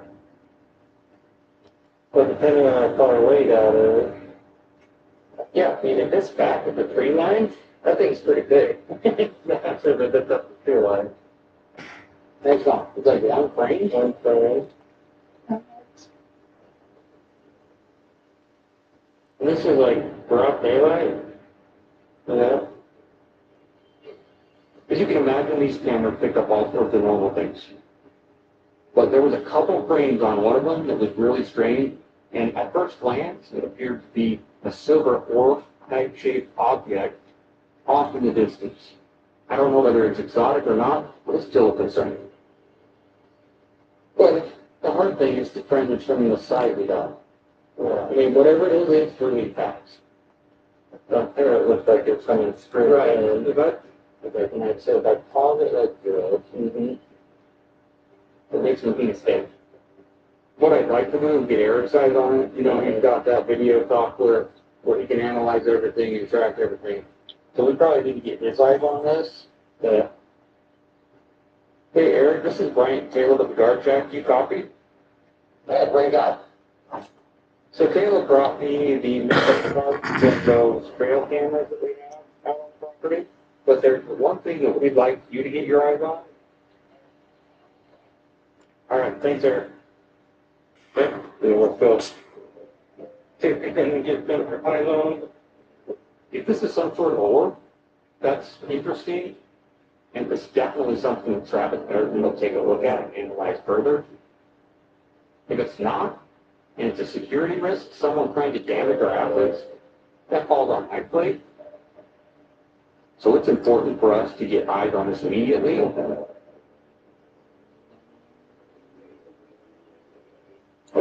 Hey guys.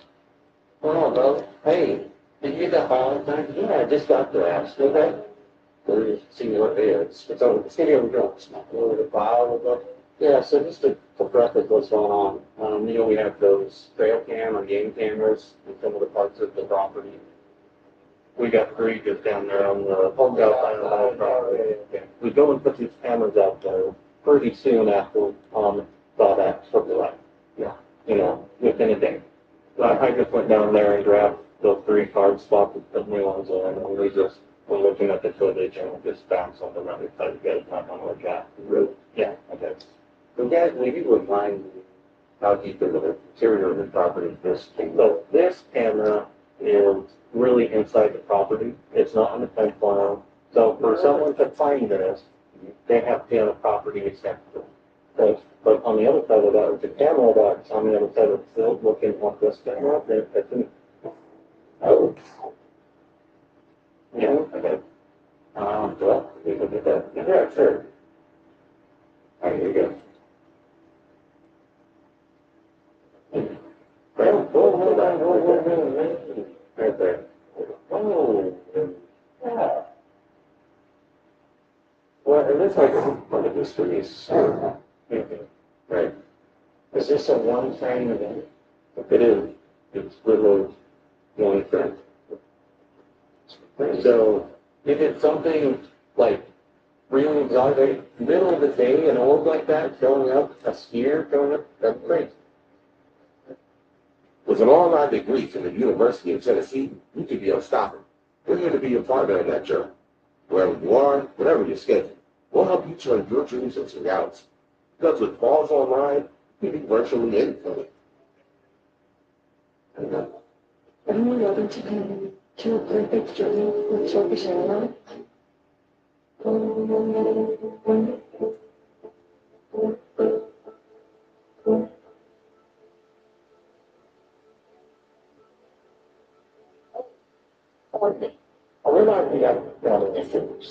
My name is Lee Wright III, international sportsman, self-proclaimed seafood champ, master of small talk and short naps, and I'd like to welcome you to traveling as a sport. I look forward to our time in the field together. Shall we? Take the next step in treating your moderate to severe ulcerative colitis with Entyvio, the only gut-focused treatment for UC that helps block inflammation in the gut and works right where you need it. Now is the time to talk with your doctor about the results you want, rapid response, and for many people, visible improvement of the gut lining. Infusion and serious allergic reactions can happen during and after treatment. Entyvio may increase risk of infection, which can be serious. Although unlikely, PML, a rare brain infection that can result in death, cannot be ruled out. Tell your doctor if you have an infection, flu-like symptoms, sores, or prone to infections. Liver problems can occur. Learn more about the only treatment for UC that works right where you need it. And ask your doctor about gut-focused Entyvio, including the Entyvio pen. Focus Entyvio. I first want to put the fact that the state goes to the judge clause, they took an extended road to get rid of it. It's kind of good sure that you reflect it doesn't say that you vote. Really, just think the activity is powerful, at least reflected of that. You got to look at it. Right, the first time I was looking at this, the initial thing that I followed that you made a good thing that the other way of doing it. Yeah, the orange oil that we saw with the drone. There is a similarity.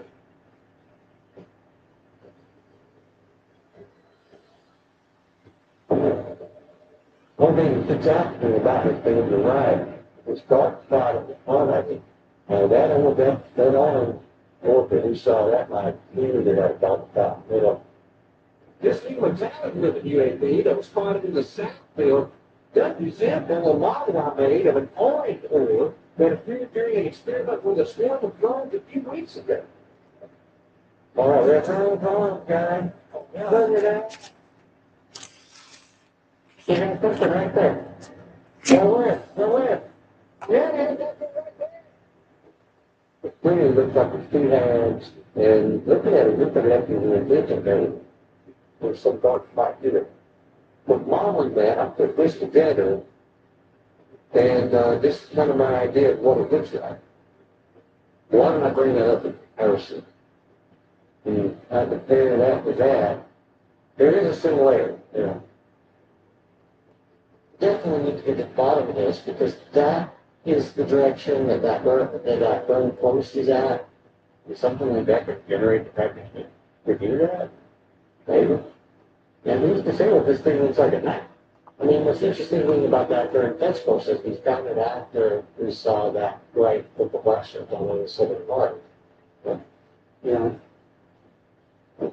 you might have probably taken it a little, right, within the main. What I find fascinating about this board is it's there 1 second and it's gone so quickly. It must be moving at a high rate of speed.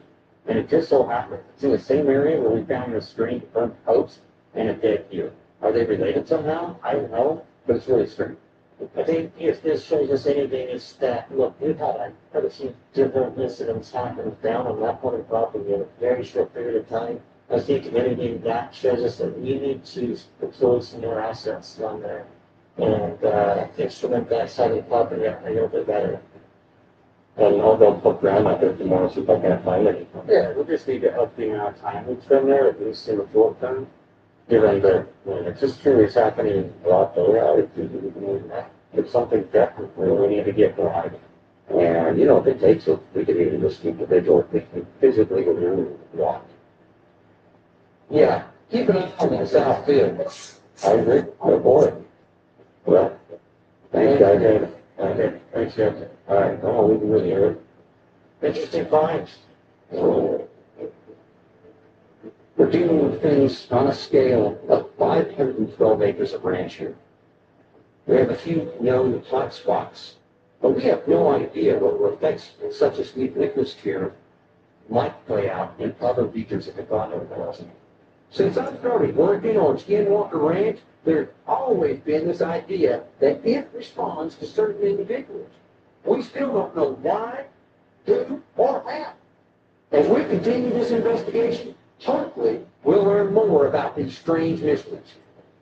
Never before have we seen scientific equipment and personnel dedicated to finding the answers. There isn't another private piece of property that has this degree of scientific research. We don't know what lies in store. We're in uncharted territory.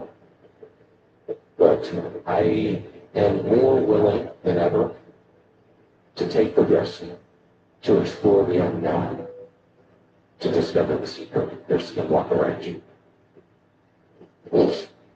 Eric is telling us that you got some new equipment that can help us identify something underneath the ground. Multi-spectrum.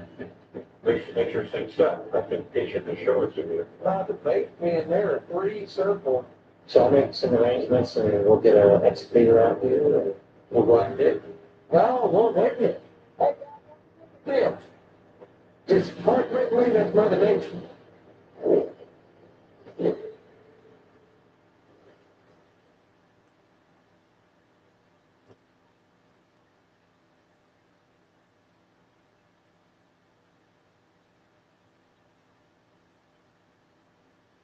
We've covered multiple cases.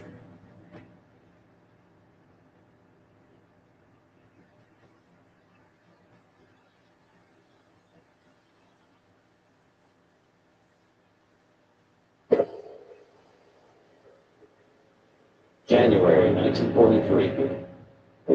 Less than 10 days. Right.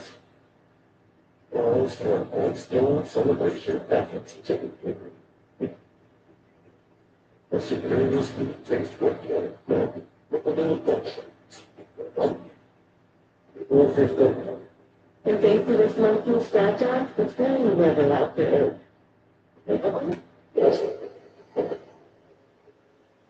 January 1943. Less than 10 days into his first patrol aboard USS Wahoo, an American submarine skipper performs reconnaissance of a Japanese base in the South Pacific.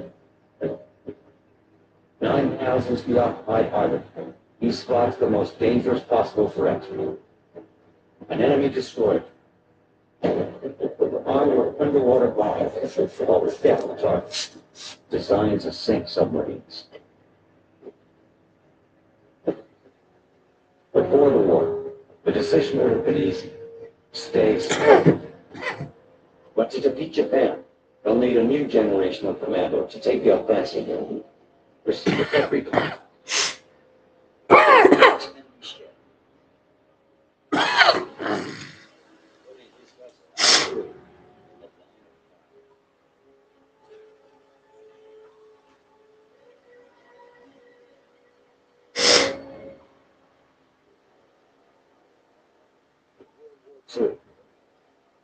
Subsea weapon allows warriors to fight beneath the waves with cunning, force, tenacity. Their enemies strike back.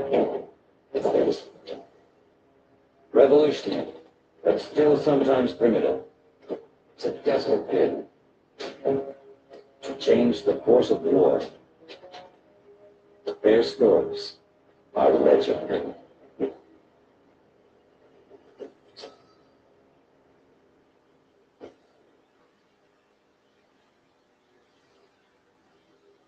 p.m., January 24, 1943.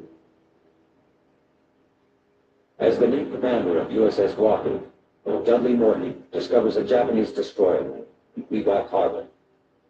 The safe choice is to remain concealed, retreat unnoticed. If they're spotted, the warriors here are too shallow to avoid a sustained depth charge attack. But Morton is determined to inflict serious damage on the enemy's fleet.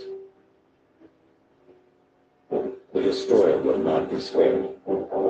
He positions his submarine 3,000 yards from the destroyer, prepares for attack. His strategy is to fire 3 torpedoes, heading a fleet longboat head. You give me a 1-to-2 spread on each of those ships. Then a fire 2, it's 2, 3, and 4. Fire 2.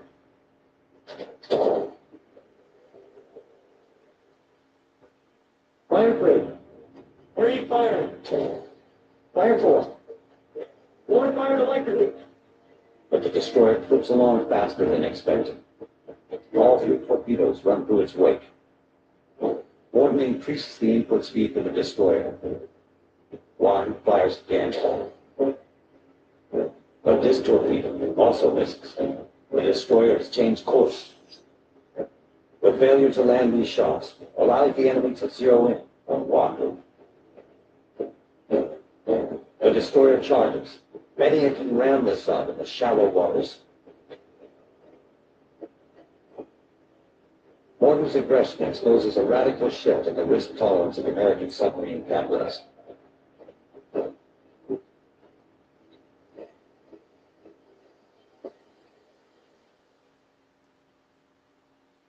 This scenario would have been unimaginable for Lord Wahoo under its first command.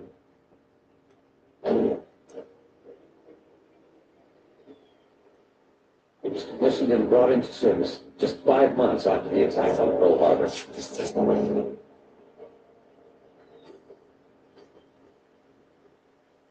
With so many battleships, escorts, and aircraft damaged or destroyed, submarines are charged with taking the fight to Japan to target Japanese merchant shipping.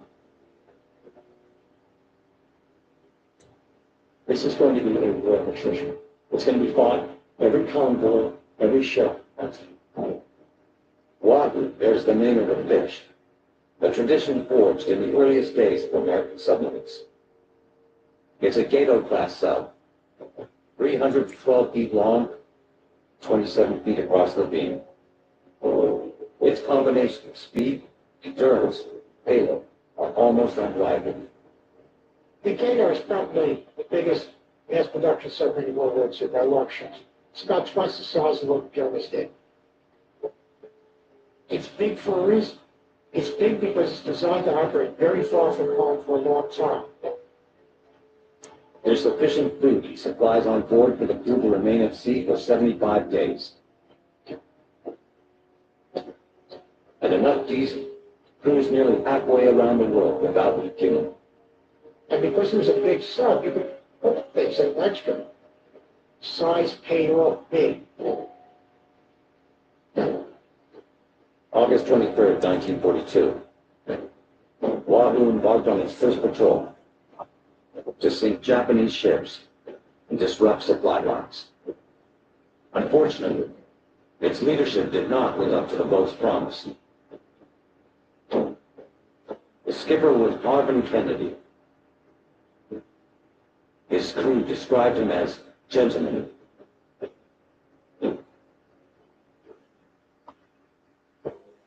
The U.S. Navy spent peacetime years training its submarine forces scouts to collect intelligence, avoiding contact with the enemy. When America entered the war, this risk aversion failed to deliver successful strikes. Too many skippers. That's what you tell. They wanted to stay far away from the parade, or didn't want to wait for buildings, so they didn't want to run perfect for that Japanese patrol boat. So, on October 5th, 1942, Kennedy failed to pursue a Japanese aircraft.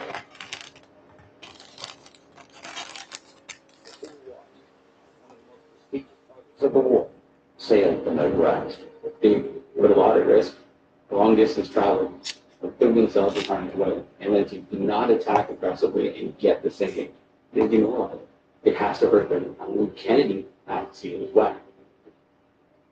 Then, in Gold Rush, every holiday professionals with just one wash. Gillette Clinical has twice the sweat-fighting ingredients. Gillette Antiperspirant.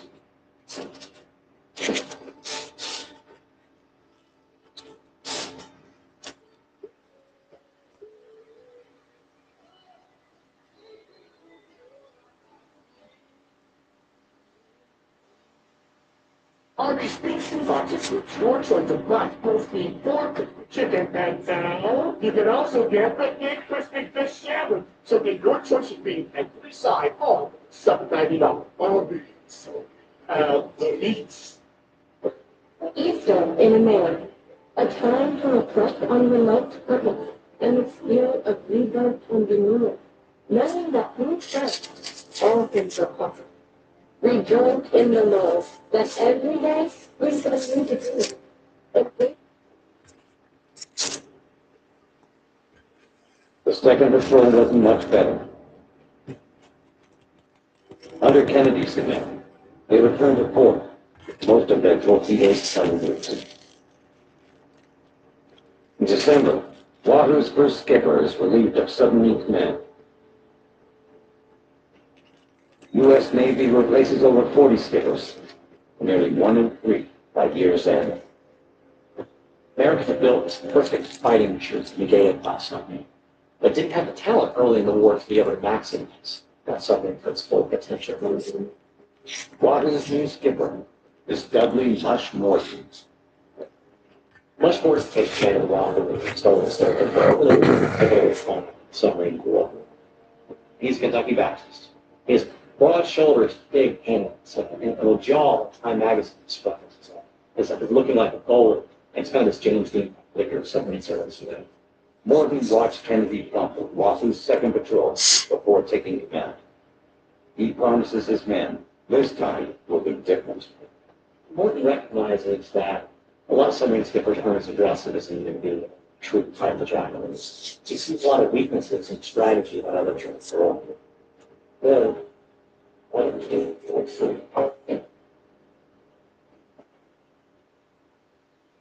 Morton's first mission has 2 objectives. Reconnoiter a Japanese supply base called Wewak Harbor. Then, enter the patrol area around the island of Palau to hunt and sink Japanese shipping.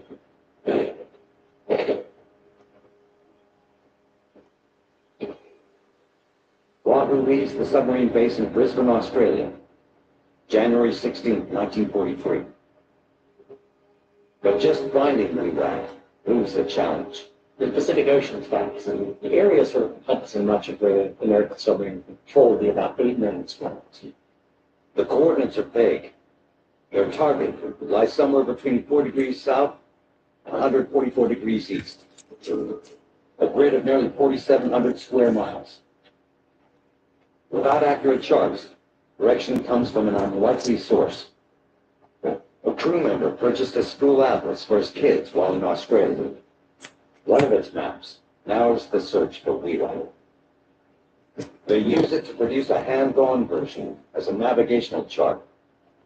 With headings laid in, the crew proceeds on the surface towards Wewak, even during the daytime. This way, the sub can travel at over 20 knots, 23 miles per hour. Submerged, it can only push 9 knots for short bursts. It's faster, but makes the sub much easier to detect. Morton mitigates the risk with extra lookouts.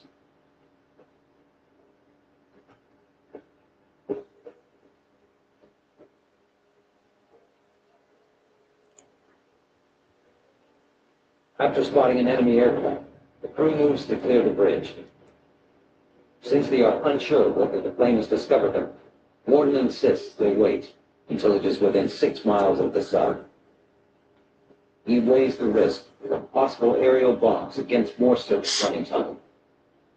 As the plane gets closer, the crew watches and waits, wondering if this new skipper might be pushing his luck too far.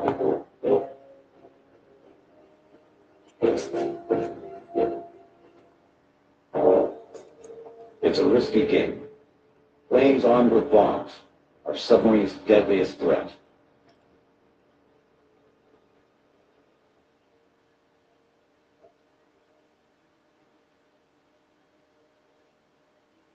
Tense minutes pass.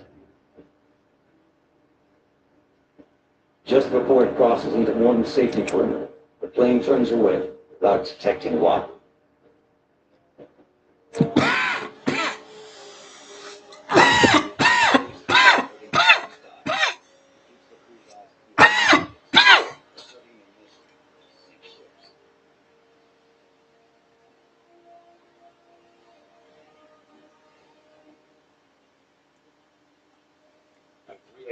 January 24, 1943. Wahoo reaches the mouth of Wewak Harbor. First on the edge of a fiercely protected shipping route in this water sea. Shelters a Japanese supply base, the north coast of occupied New Guinea. Bases at Niwa Harbor are positioned in such a way so that the Japanese forces can very quickly mobilize, strike out, and knock off some of the supply lines to Australia. Morton makes the decision to prowl the shallow bay.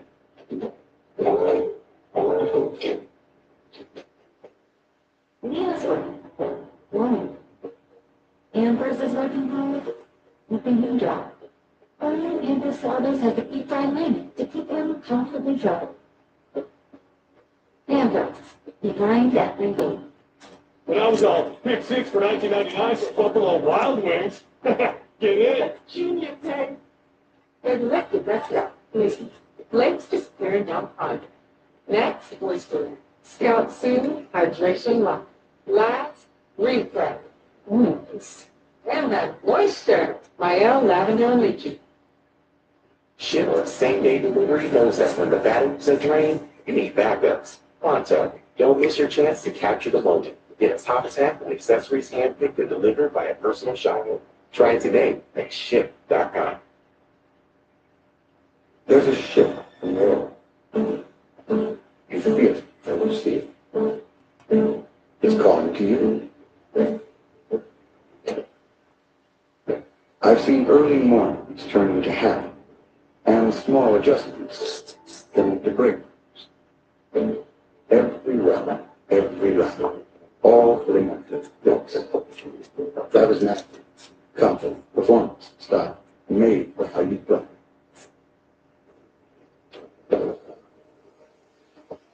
For the submarine to enter the harbor, what they're doing is entering an area, a lot of Newark Harbor to be defended, because obviously infantry with guns and the contentious warships. So to enter the harbor is very risky. Why? The only way to get a good reconnaissance. 9 miles in, Wahoo discovers a Japanese destroyer. Normally, it's told not to go after destroyers because you should test ground load ships. A lot of the question of submarines is how you decide what's worth the effort. Which ships are worth attacking and taking a chance with your life? It's not just the target, but the location. Better off sneaking back out of the harbor and then making an attempt as the ship leaves, because that way his ship is safe and the crew by extension is over. But Morton decides to take on the tempting target. The Japanese couldn't produce destroyers very fast. The fleet destroyers were not only hard to reproduce, but they had elite crews. Every ship that the Americans sank in the Japanese, not only did they lose the ship, they lost their experience sailors. They lost the money that took to build that ship. Yeah, the resources that you erode their powerful war machine.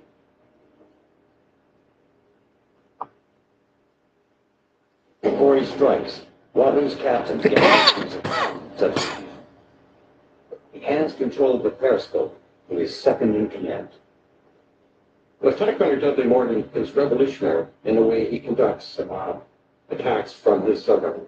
He uses his executive officer on the periscope as the core approach officer, and he sets up the attack in his head without being slave to one particular area. In this case, the periscope is traditional for several captains. It's really easy if you're looking at the periscope to get hung up on exactly what you see in that narrow frame of field. Morton believes it's much better for him to be able to sort of step back at that 30,000-foot view of the whole battle. This is constantly evolving, it's constantly changing, and he needs to be able to be focused on the big picture. The job goes to Richard Etherington O'Kane. You only get a few shots of looking through the periscope. What you do is make a guess as to where the target is, how fast it's going, in what direction. Takes a quick look around with a periscope. It'll be supplemented by other things, but it's really all on your shoulders. O'Kane calls it squaring flames. Morton plots the attack. Fire clear. Great fire. As he fires 3 torpedoes, it costs Morton an 8th of Wahoo's ordnance, but it increases the odds to sink the target before it sinks down. When the first 3 torpedoes miss, Morton increases the destroyer's speed in his calculation to 20 knots, minus 4. They miss. miss again. Wahoo has expended its ammunition to no avail. Worse, they have drawn the attention of the sub-destroyer. You're submarines. As long as you're submerged, not bothering anybody, you're invisible to sight. Every time you fire a torpedo, it is visible. That gives the other side an incentive to get you. But Warren does not attempt to dive into darkness. He leaves the periscope up, announcing Wahoo's exact position. He has just 2 more torpedoes loaded in the forward tubes. Destroyer charges. Ramming a submarine to damage its hull is a crude but effective tactic.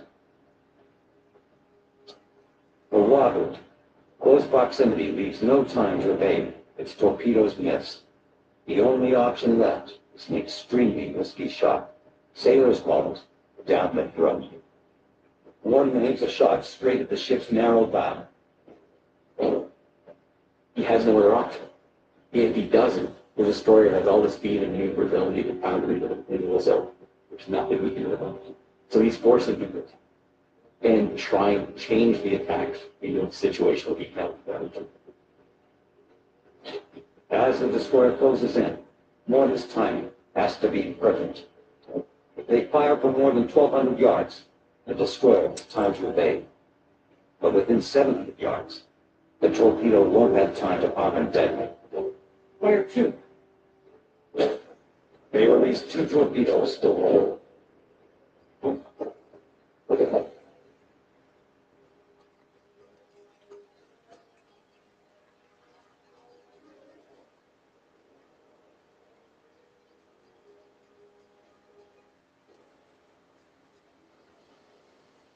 In a minute after the previous shot flies wide, the second torpedo to fire, down the throat, lands a direct hit. The blow cripples the destroyer's hull. We got a hit. The finest luxury fragrances are now exclusively available at your local store. Unstopable's unlimited collection makes everything smell like a fate. Luxury laundry scent bees so you smell and stop. Cap right there. Okay, so some dinosaur just shows up and he's now part of the group. Ooh.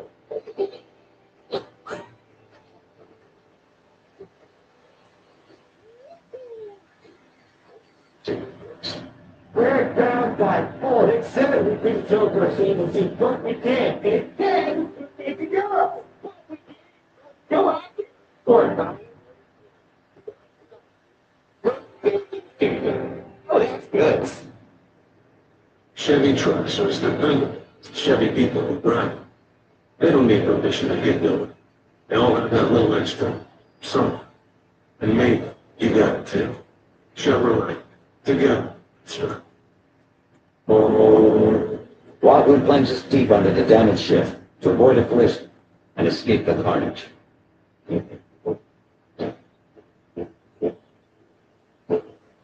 Warship remains afloat on the surface. After an attack, sometimes the ship goes down right away. Other times it can take a hit. Sometimes you can torpedo a ship and it doesn't sink.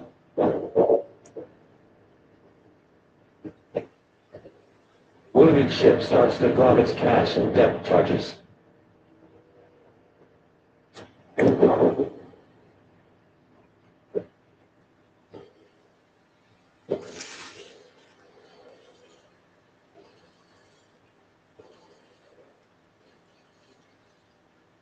More than 80 feet down, Wahoo's crew must prepare for the worst.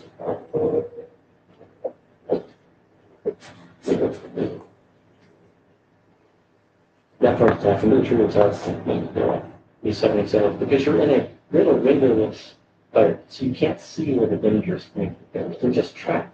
And it is floating and it's shaking your boat. there's a lot of noise. They go off. If you even go off, it's nerve-wracking.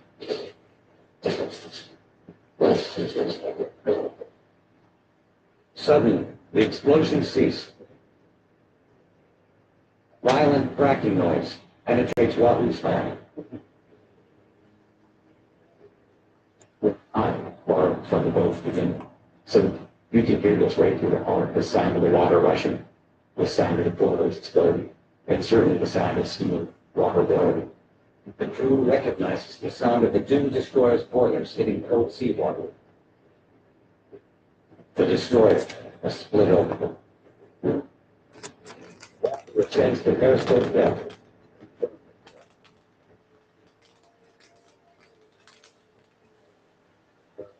Bow jumps into the fleet. Organizes his first win, submarine commander. He now reads the clear of enemy countermeasures to escape the bed. And through. He drops Wahoo down to 100 feet, slips away. As darkness falls, the Japanese light fires on new shears, perhaps to reveal a glimpse of the soft sailing by. Wahoo cruises deep, as per left. Much more clearly demonstrates to his crew the potential of the NATO-class engineering.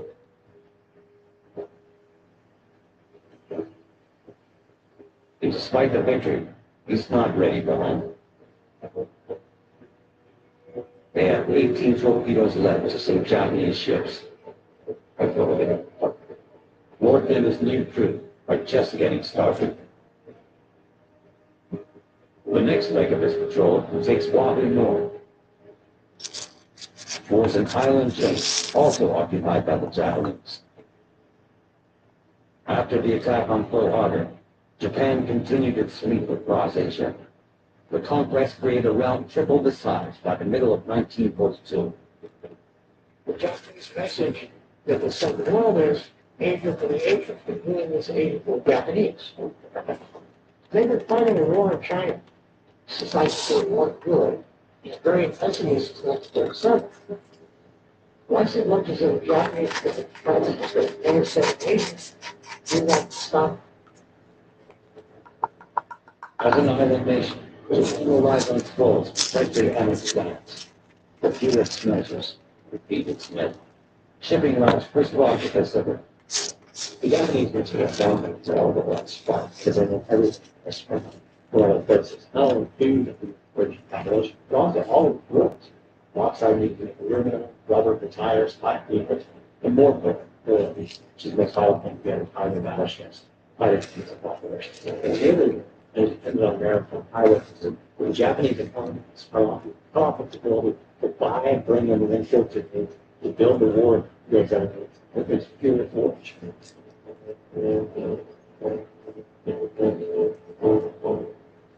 In 1943, Chester William Nimitz commanded the American Pacific Fleet. His forces practiced unrestricted submarine warfare in the Pacific. Unrestricted submarine warfare means if I see us, what's anything that's fair game listed? Under Nimitz, submarines are assigned to specific patrols to attack the Japanese. The bigs are in hunting care. Go to the fish. I need to.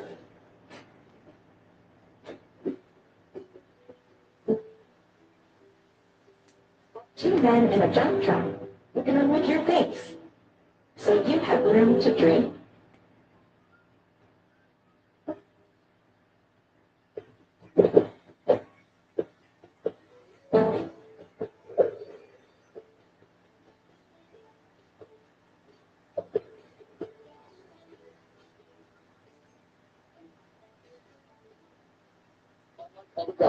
Obviously, $7.99 Big Lots has three sides, not just one. It's more real for your money.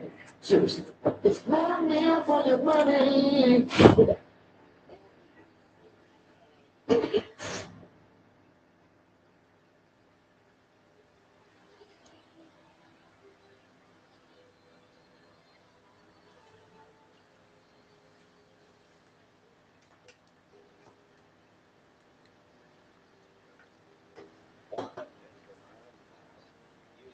Track goods from go out of Japan. Allow exports key natural resources. There is bauxite, which is used for aluminum, which becomes the airframes for the Japanese aircraft. And secondly, of course, phosphate for fertilizer. You can fertilize your crops and get better food production. But operating in these waters won't be easy. To help tip the balance, Wahoo needs to locate enemy ships. More than 30 hours into the search, the crew spots smoke on the horizon.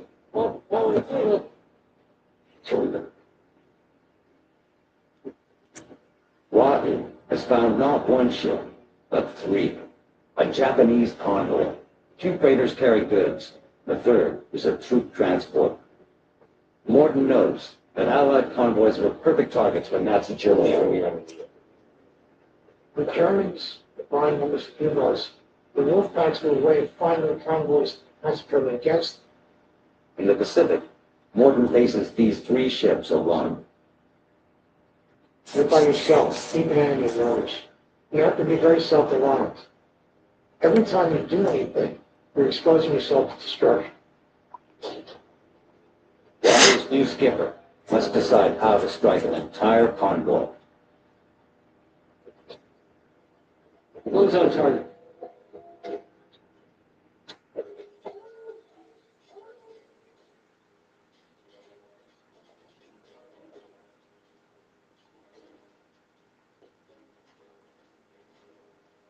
January 1943. An American submarine has not successfully attacked Japanese convoy.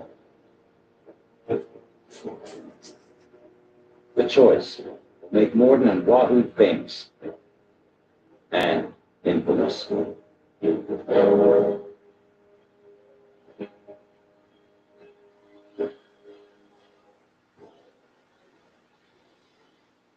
In January 1943, USS Wahoo stops a Japanese convoy near Palau in the South Pacific.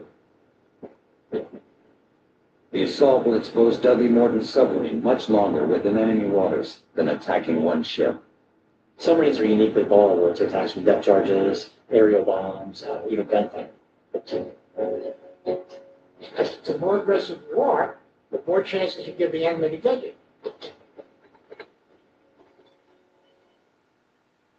Wahoo sets out in pursuit. Once in position, they target the lead freighter. In Morton's time, American skippers will expend on average nearly 12 torpedoes per ship sunk. Wahoo has 18 warheads against ships loaded with enemy troops and supplies. He will need to be more efficient if he wants to sink them all. I'm firing a torpedo at his ship. He's moving, I'm moving. The angles are all tricky. You have to figure out where he's moving and how fast. The torpedo data computer is the submariner's mathematician. A torpedo data computer is a way of figuring out where the target is, how fast it's going, what direction it's going, then working out what the torpedo has to do to get to it. Readings from the periscope tell the data computer, or TDC, the enemy's range, bearing, and angle relative to the submarine's bow. It tracks the target and sets a precise course for the torpedo. During the Second World War, the American Navy relies heavily on the TDC. You got it, the aims, fire the torpedo, does the rest. No one else had quite that integrated system.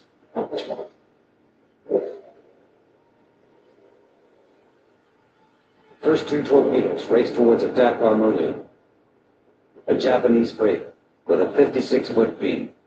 Morton quickly turns on her sister ship, a 475-foot-long Arizona Marine.